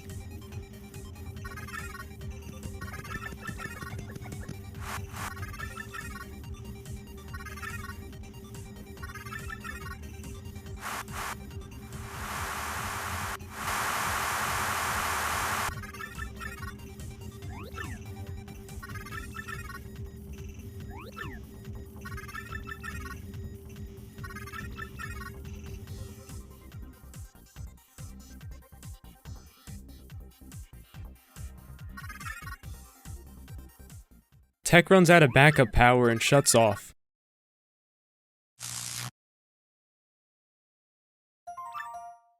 Mario now heads out towards the teleporter room in order to return to Rogueport.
Upon returning to Rogueport, Frankly suggests that we meet him down by the 1,000-Year Door. First though, I'm gonna head off to Glitzville for Yoshi.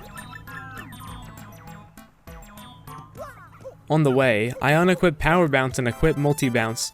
While doing so, I manipulated RNG so that a Mega Rush appears in the battle in the next room.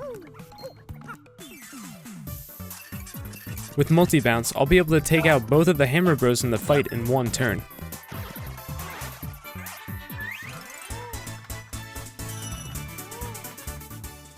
I then manipulate the Mega Rush to drop after battle.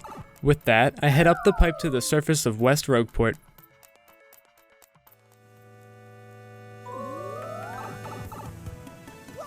I head to the north in order to get to the blimp.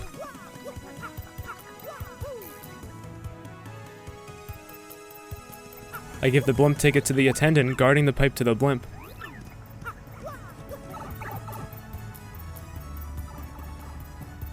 I hop in the background towards the blimp and activate it. We travel across the sky to Glitzville, the floating city.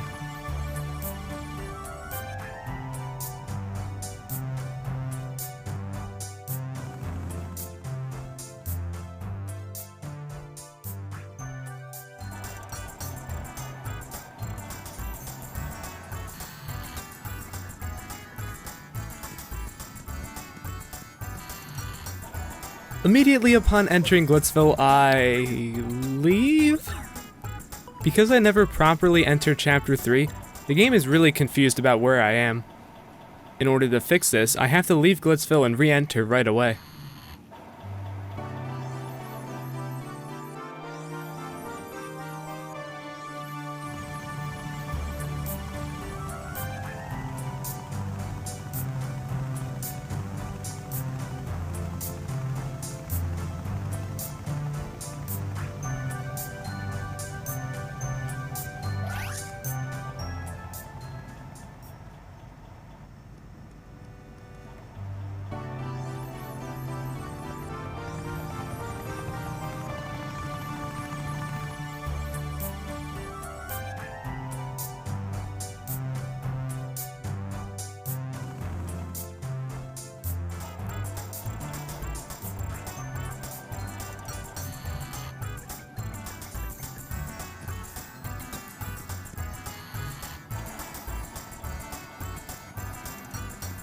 Alright, after returning again, I head inside the Glitz Pit. Because the game now correctly identifies that I'm in a post-Chapter 7 state, it lets me walk into the back.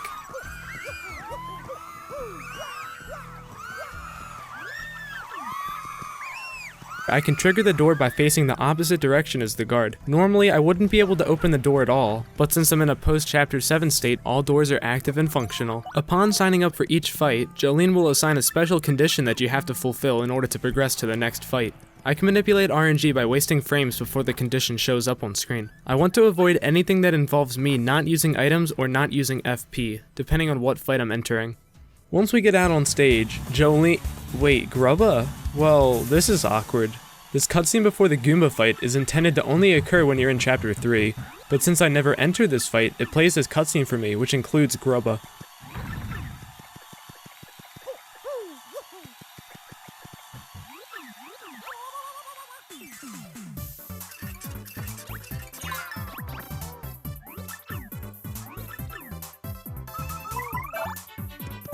I take these Goombas out with the Fright Mask.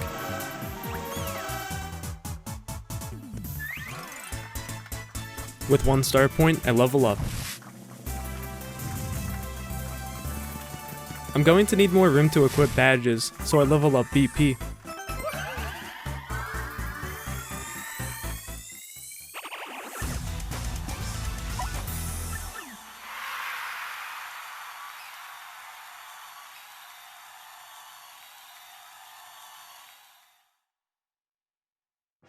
After each fight, Jolene gives us some coins. This really isn't that important, because we won't have to buy anything for the remainder of the game. In this next fight, I'll be fighting against 3 KP Koopas. I have to wait for the guard to escort me to the fight, so I dance around randomly. Jumping or hammering will actually delay his entry, so I can only move around.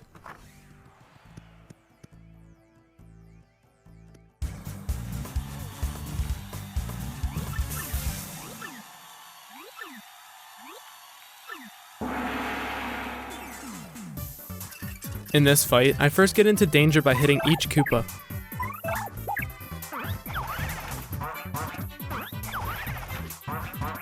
Because I'm in danger, my damage increases by 4. They have 1 defense, so my damage drops from 5 to 4, but this still allows me to kill each Koopa by multi-bouncing.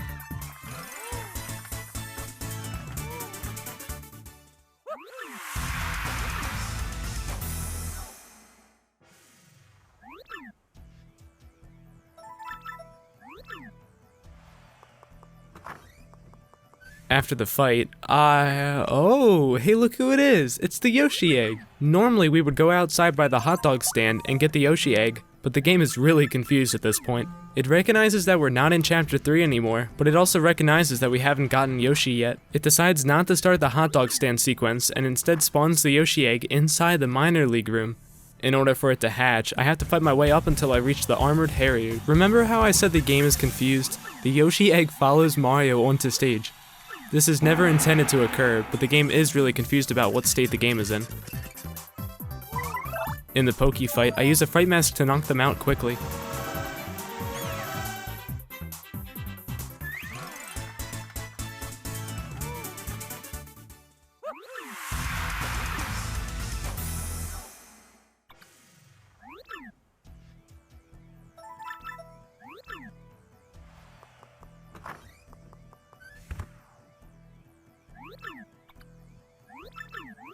After the fight, Jolene yells at Bandy Andy for trying to get into a room that's off limits.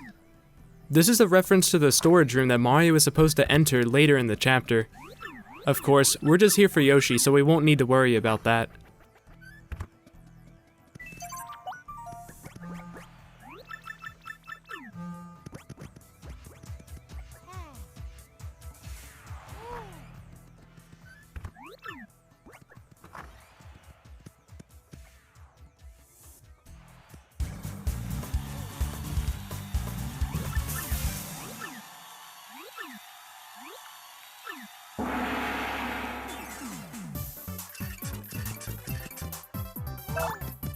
In the Dull Bones fight, I multi-bounce them as opposed to Fright Masking them.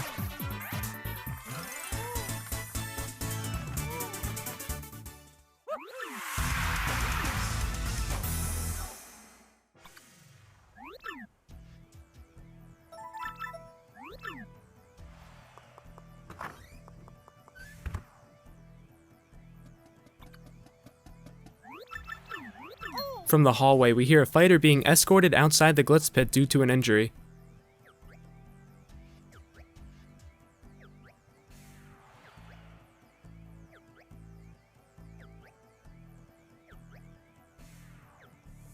This frightens Mario, but King K reminds Mario that this is a brutal sport and it happens from time to time.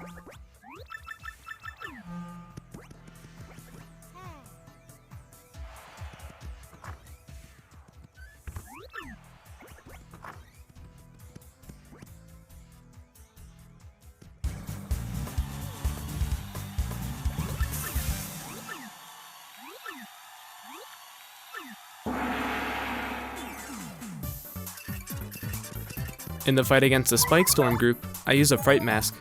I can't multi-bounce these guys because the Spinies have thorns in their shells that would damage Mario.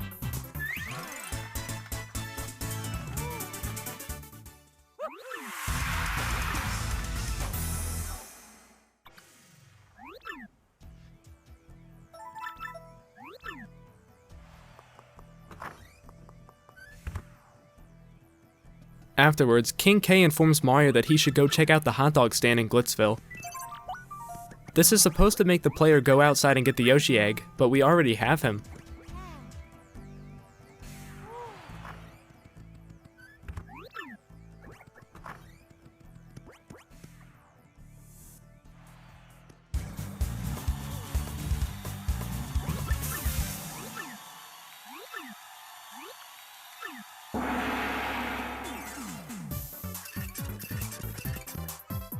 My next fight is with the Mind Bogglers.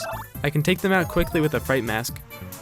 I had to use a bit of RNG manipulation for the Fright Mask to work, because these enemies have a high tendency to be unaffected by the Fright Mask.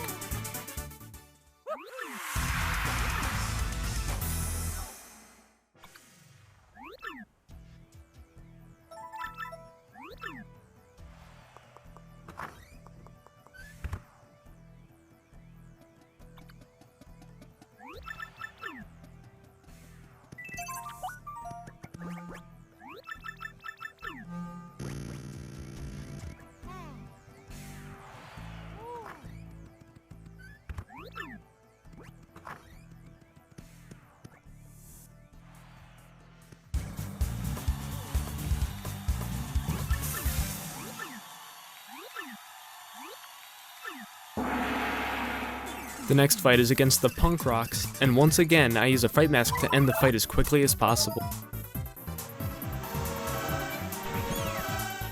It's worth mentioning that my old TAS of this game was able to warp straight to the Grubba fight at the end of the chapter, using a trick called bookcase jump. In Grubba's office, you can actually jump from the couch to a bookcase. From there, you can access an air vent. Upon entering, it starts a cutscene that's not supposed to occur until the very end of the chapter.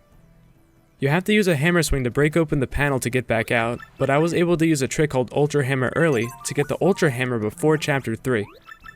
With it, I could break open the panel, fight Grubba, and end the chapter without getting Yoshi. The reason I could skip Yoshi was because I could perform a double jump to the chapter 4 pipe, which is normally inaccessible until after obtaining Yoshi.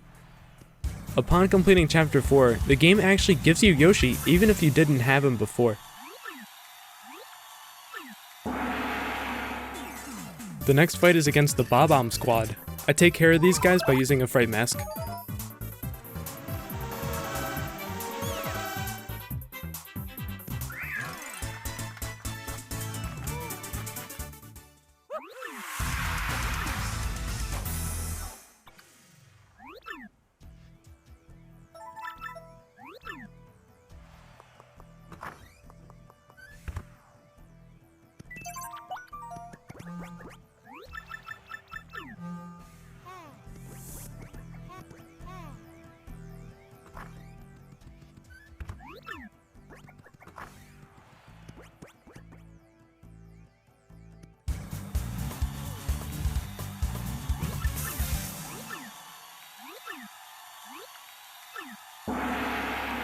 The last fight before the Armored Harriers is the Handed Overs, a group of bandits.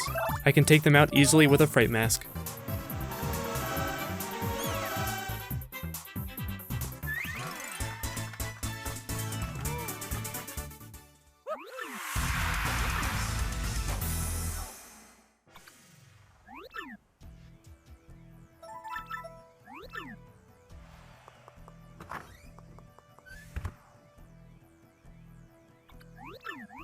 After this fight, Jolene comes in with a new fighter named Sir Swoop. She shows him how to use the fighter console.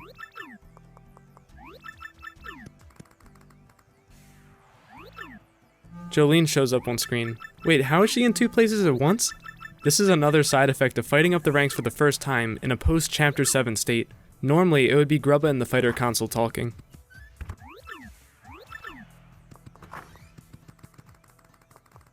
After Sir Swoop heads out for his fight, Mario requests a battle with the Armored Harriers.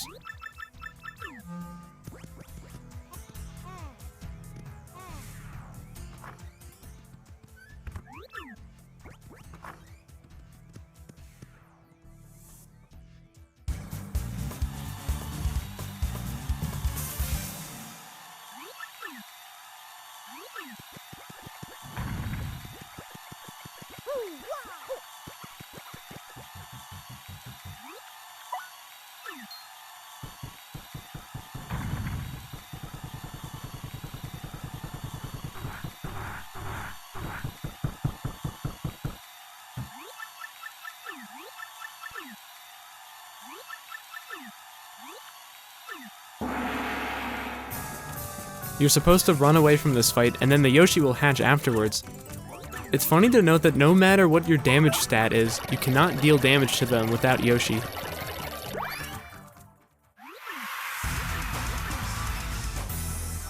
After running away, the Yoshi hatches. Its color varies on how long it took you from getting the egg to hatching it. The fastest color is green, then red, blue, orange, pink, black, and then white. So I ended up getting a blue Yoshi?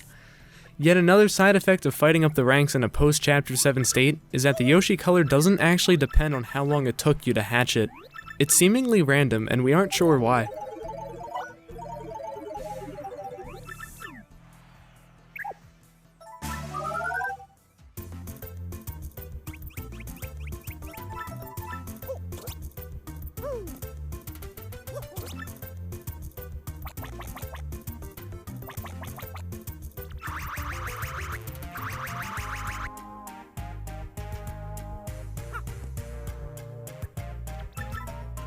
After getting Yoshi, we leave the minor league room and head off towards the 1,000-year door. A funny side effect of the guard still being there is we end up out of bounds when we leave the minor league room. I can walk back in bounds towards the door though. In any situation where I have to cover a large distance, walking with Yoshi will be faster.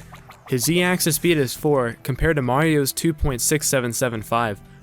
Mario can keep his 2.6775 speed by speed swapping, but you can't do walking speed swaps with Yoshi. So in situations where I'm moving left and right, as opposed to up and down, it may require a larger distance for riding Yoshi to be faster. I ride the blimp back to Rogueport.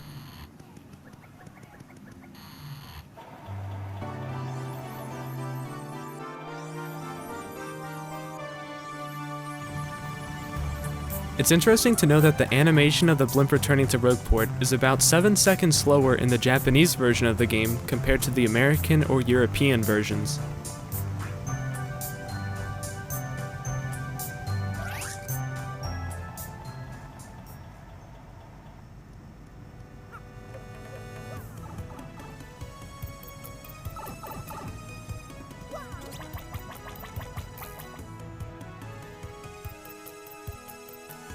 I pause on top of the sewer grate and spin into paper mode and pause on the same frame.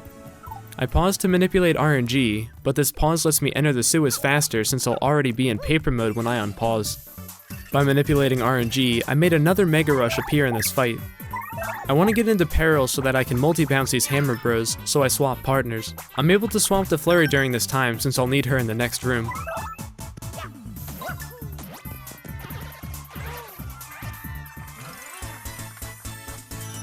After manipulating the Mega Rush to drop, I enter the pipe and go further down the sewers.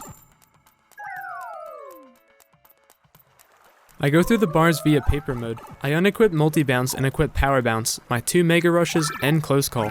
I grab the gradual syrup and slow shroom from the question blocks. I'll use these to fill up my inventory for Palace Skip. I then use Flurry to blow away the wall that's hiding a pipe. I swap to Yoshi since I'll need him in a bit, and I take this pipe down to the Pit of 100 Trials room. From there, I can speed swap to the right and access the 1,000-year door room.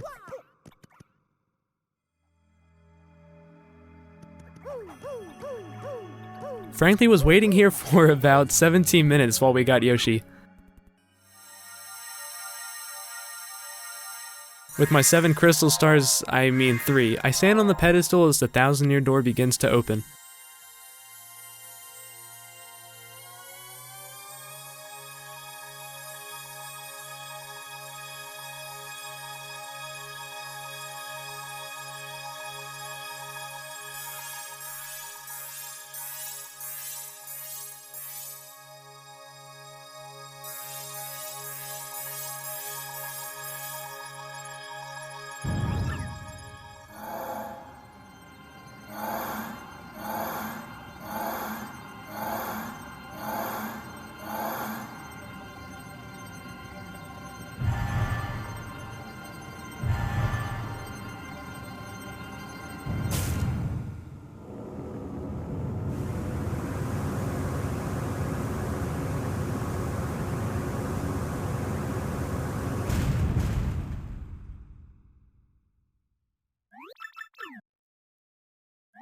Mario and his crew approach the door and enter the Palace of Shadows in only 1 hour and 55 minutes.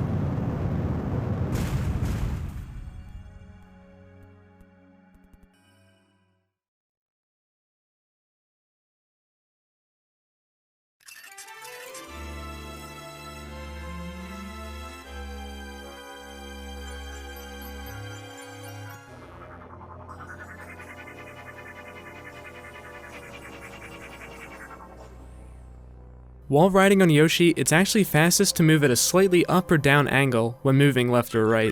This has to do with the fact that his speed increases the closer you get towards holding up. If speed swapping didn't exist, this would be the fastest method of movement with Mario as well. In the staircase room, there's a hidden stopwatch item. I now have 6 items in my inventory out of 10. While riding Yoshi, I can push against the wall for a slight speed boost. In the following room, I grab a shooting star from the question block to fill up my inventory more. I constantly push against the railings for a speed boost.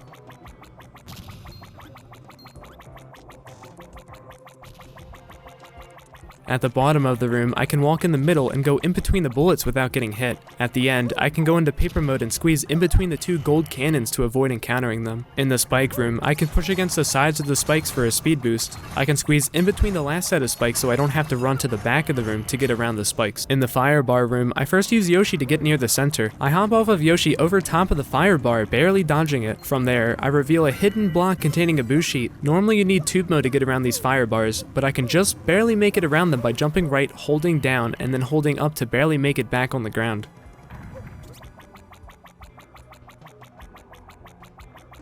This is Dark Bones. Unlike Red Bones from Chapter 1, there is not a window in which I can jump, so I can't perform a glitch like Red Bones early. I hammer away some of the dry bones, and then use Yoshi to get to Dark Bones quicker. After encountering him, I switch to Flurry and take them all out with the Gale Force.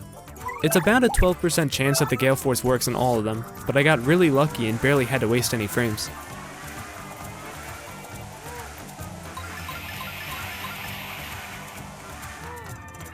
This fight gives an outrageous amount of star points, so I level up.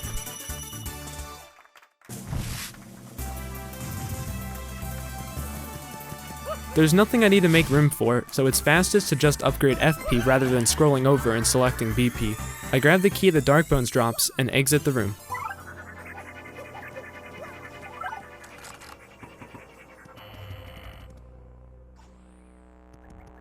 In the following room, I grab the Ultra Shroom from the question block. I then perform Gold Cannon Skip again by going into paper mode and then maneuvering in between the two cannons.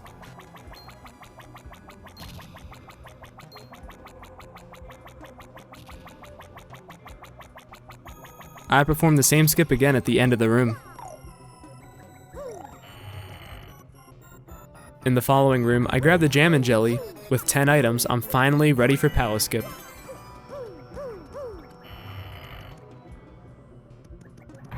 The next series of rooms is a maze in which you have to enter the door next to the lit torch. It goes down, down, up, down, and down.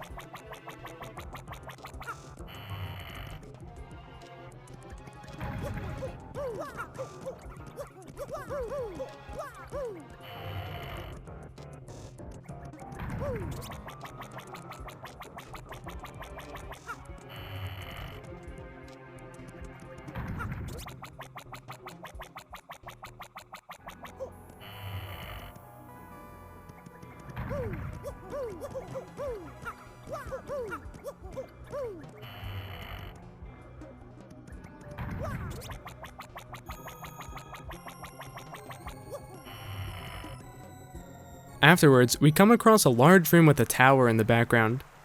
What is it, you may be asking? I'm not really sure since I never go there anymore. That tower is the Riddle Tower, and normally you have to complete it to reveal another staircase that leads to Sir Grotus' room and the Shadow Queen. We can get there another way though.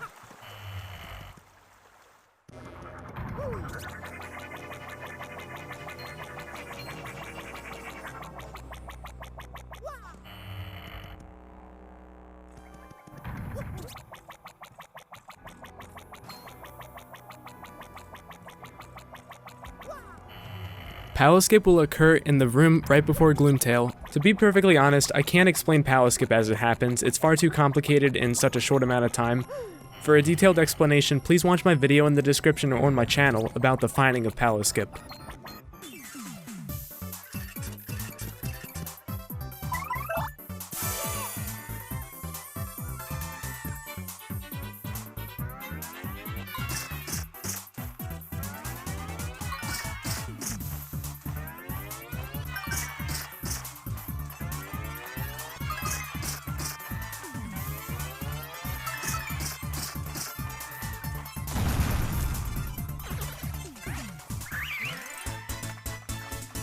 I first get an item drop.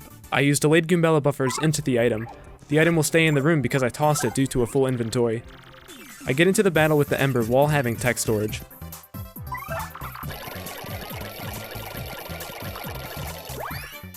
I perform another tech storage and keep both text boxes up after battle.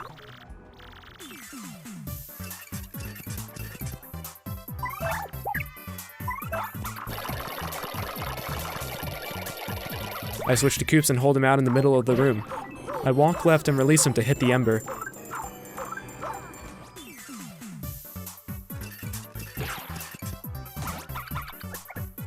I'm facing right against the left wall, so when I switch to Yoshi and run from battle, Yoshi will spawn out of bounds.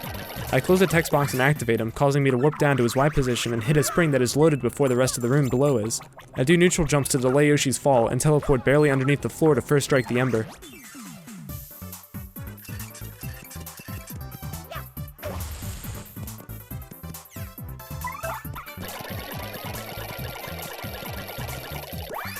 I double jump out of this battle and reach the loading zone.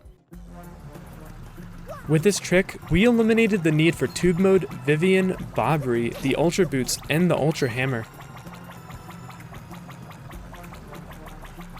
By opening this chest, the game advances to a post-Riddle Tower state. Because of that, it loads the room that was unloaded right before I entered this room. It now thinks I'm about to fight Sir Grotus. I take the plane panel to Sir Grotus' room. I activate the plane panel on its Z-axis edge. In doing so, Mario's hitbox is small enough that I can fly in front of the platform we just came from, rather than fly higher up. This allows me to pick up more speed as I fly to the door. Inside the hallway, I zigzag with Yoshi while pushing against each wall for a speed boost.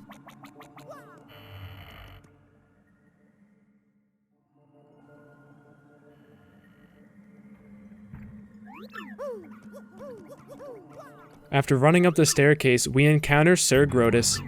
He's holding Peach captive somewhere, so Mario will have to fight him to rescue her.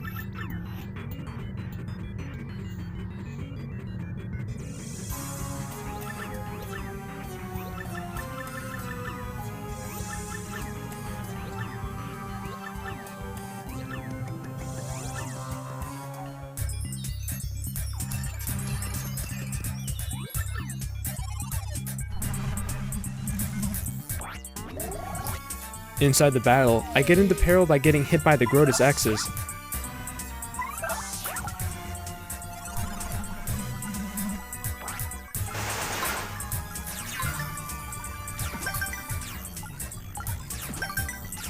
I use Yoshi to ground pound on the Grotus X that I super guarded, because since it's already at a lower health, it'll take one less ground pound to kill it.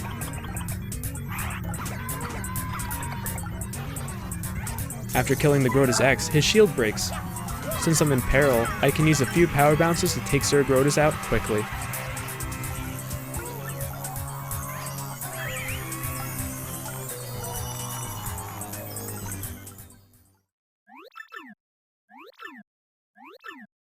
After the fight, Grotus reveals that Peach is trapped inside a shield that he made.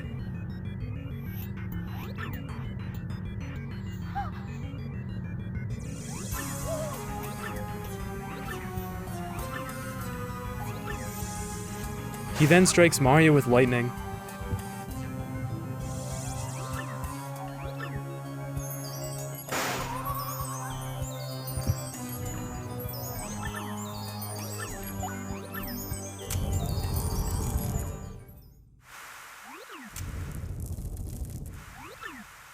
Bowser comes crashing through the ceiling, crushing Sir Grotus. He sees Mario and challenges him to a battle.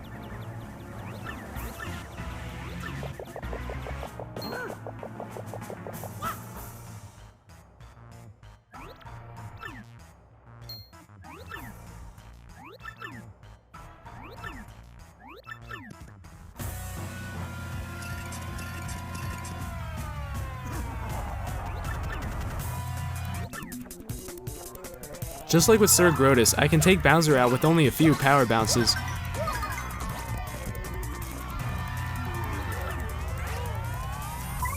I defend with Yoshi instead of swapping partners since I'll need to ride him down to the Shadow Queen room. I use a few more power bounces to finish off Kammy Koopa.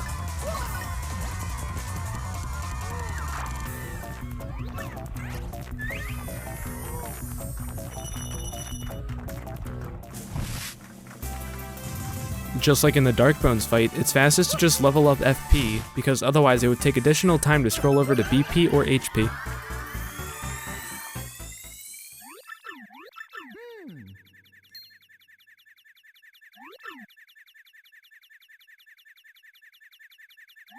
Mario looks around and finds Sir Grotus escaping to a hidden staircase behind his chair.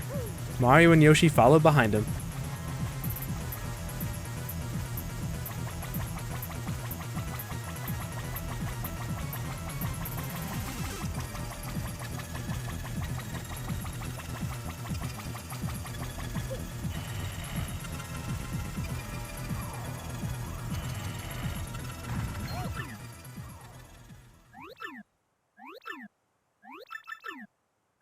We've made it to the final room, but we're too late.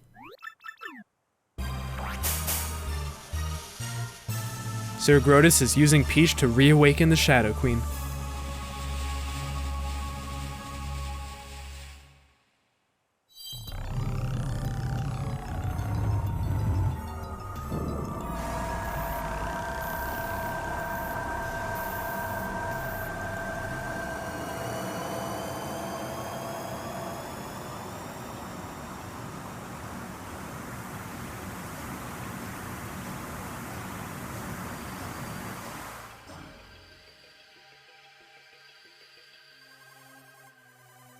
She turns daytime into nighttime across the Mushroom Kingdom.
As a result of never going to Chapter 5, Flavio, a toad, and Four Eyes, aka Lord Crump, still appear on the beach.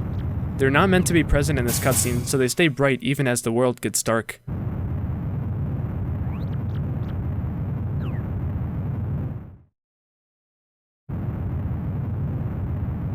Because I did Palace Skip, I never beat Gloomtail and grabbed the Riddle Tower key. Since the game identifies that I never grabbed the key, it keeps Gloomtail's model in the room. But the game uses this room for a cutscene with Professor Frankly. As a result, Frankly appears behind Gloomtail very awkwardly.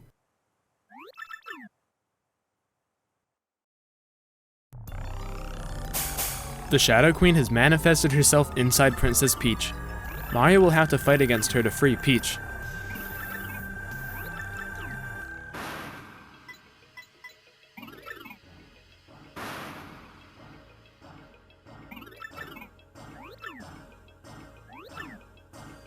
Here come the Shadow Sirens.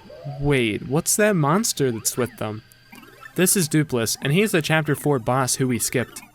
Even though Mario did nothing to Dupless since we skipped that chapter, he still hates Mario.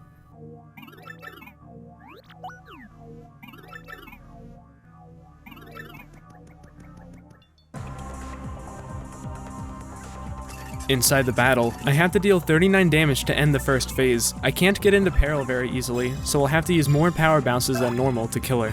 I first manipulate a 7 cap and deal 7 damage.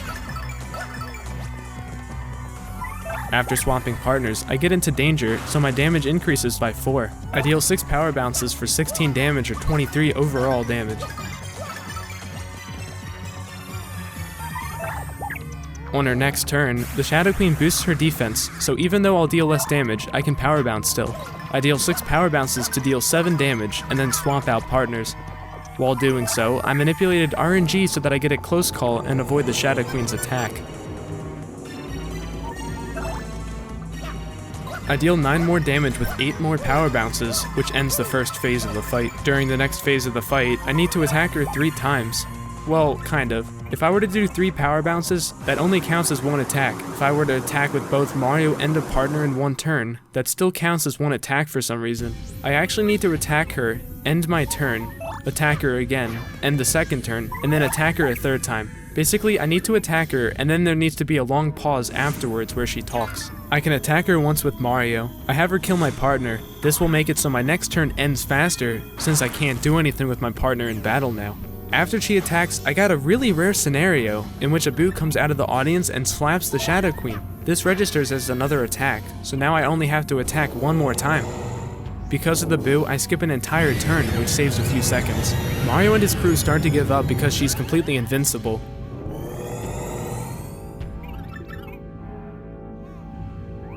Going into this cutscene, there's a 1-frame window in which you can jump forwards. The only reason I jump here is because it looks silly when the crystal stars rise.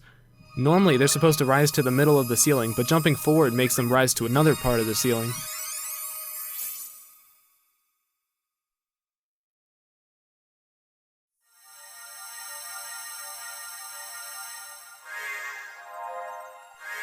So the crystal stars appear around the noose in Rogueport. Don't ask me why they put a noose in a child's video game. The crystal stars then fly away to different parts of the Mushroom Kingdom. Each crystal star flies away to its corresponding area. We see the Diamond Star returning to Petalburg, and we see the mayor, Koopy-Koo, and Koops' dad.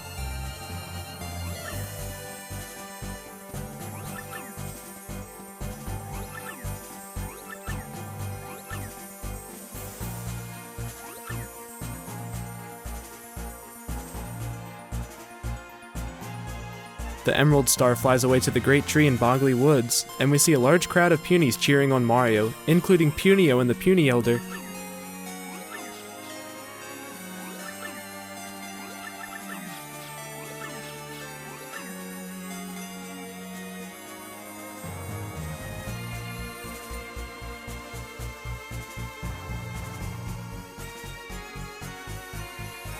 The Gold Star flies to Glitzville, and we see Jolene, the Armored Harriers, and some other fighters cheering Mario on.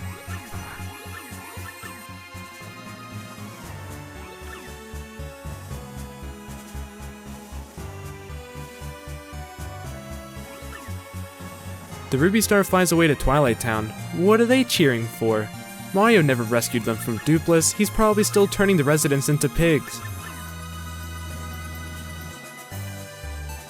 Once again, since we never beat Chapter 5, the cutscene looks a bit odd here. Even though Flavio's not saying anything, deep down inside I know he's proud of Mario.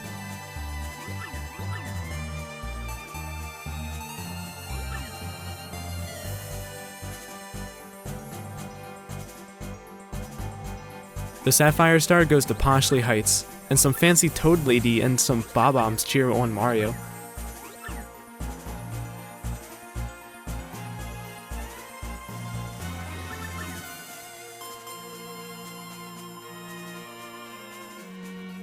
The Crystal Star returns to this place.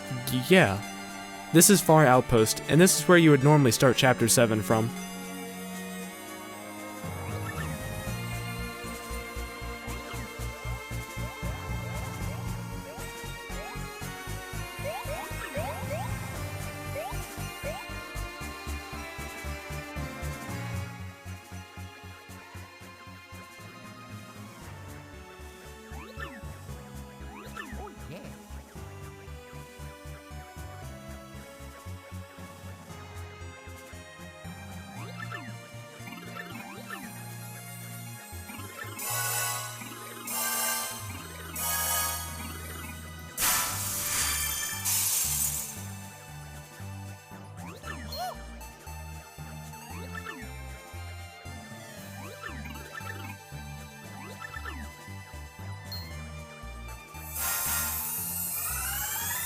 Peach breaks apart from the Shadow Queen's control just long enough to give Mario and his partners full HP and FP. We head into the final battle.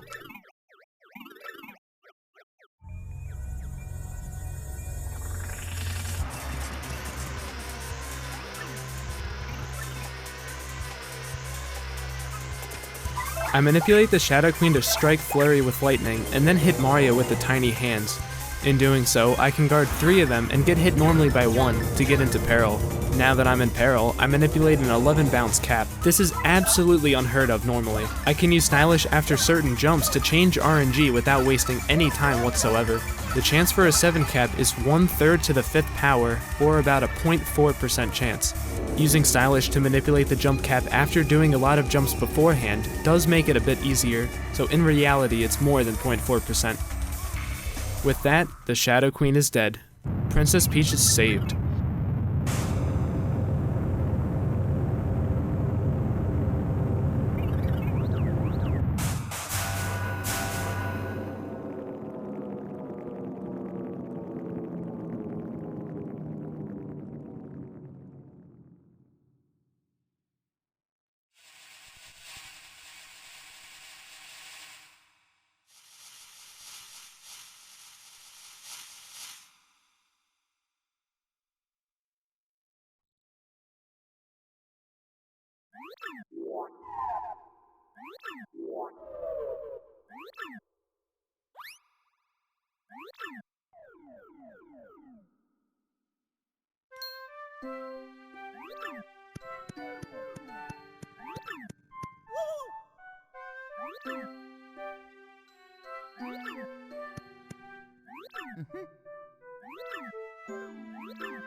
Frankly comes into the room.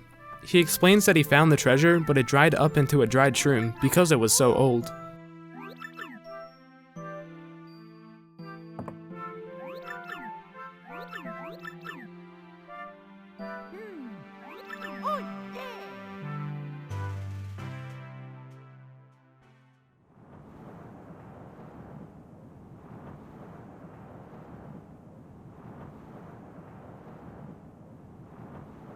Mario and his company head back to Rogueport.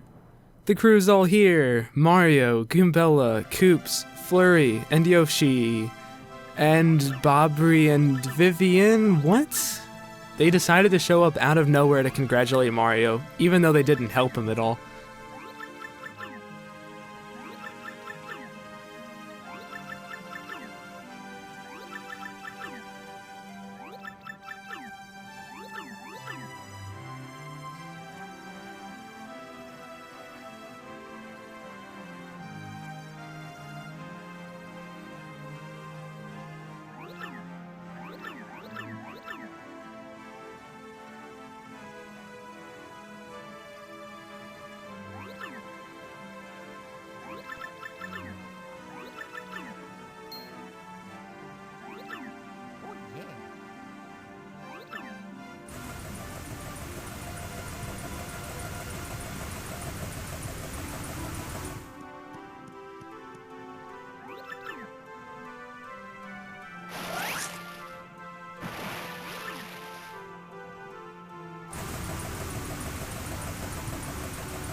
Peach and Mario set sail and return home.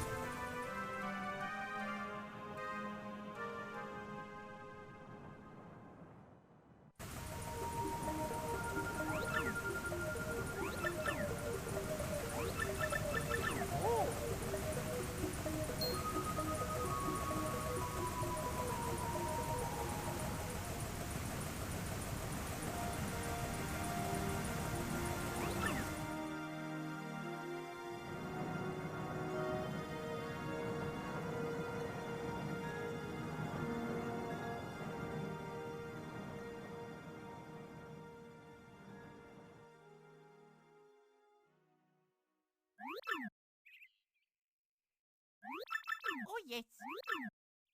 Oh. Oh.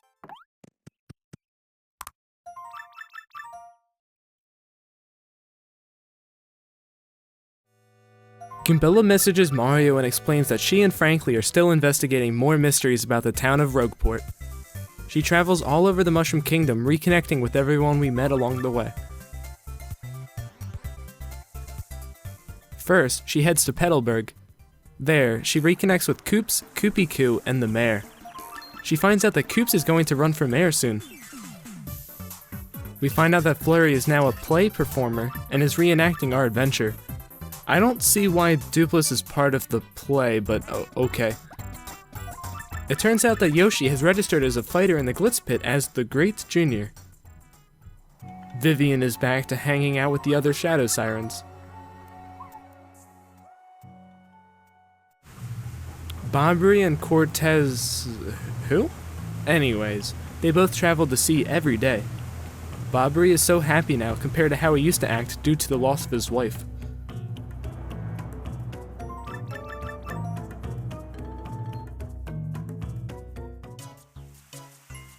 Goombella confirms that Crump and Grotus are still alive, but they're pretty weak at this point.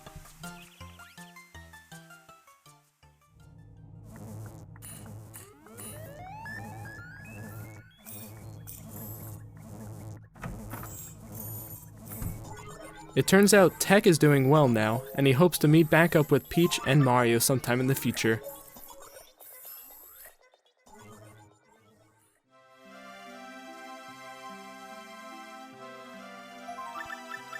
Goombella wishes Mario good luck in the future and says goodbye.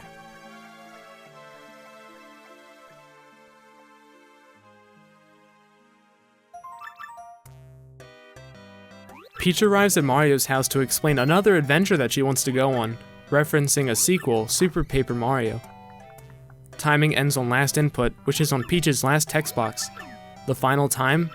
2 hours, 22 minutes, and 25.58 seconds.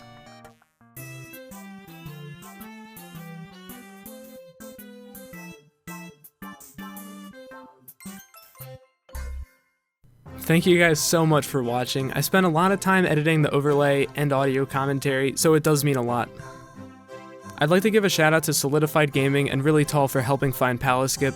This wouldn't have been possible without them. Thanks to Chronicies and Nathan is Bored for finding a ton of glitches that have helped shave off time over the years. Thanks to the TTYD community for motivating me to work on this. And until next time, see you guys later.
So I have to do it after 63.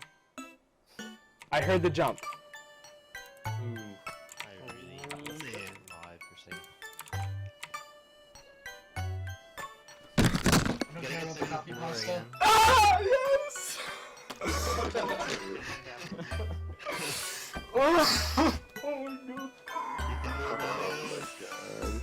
This is real!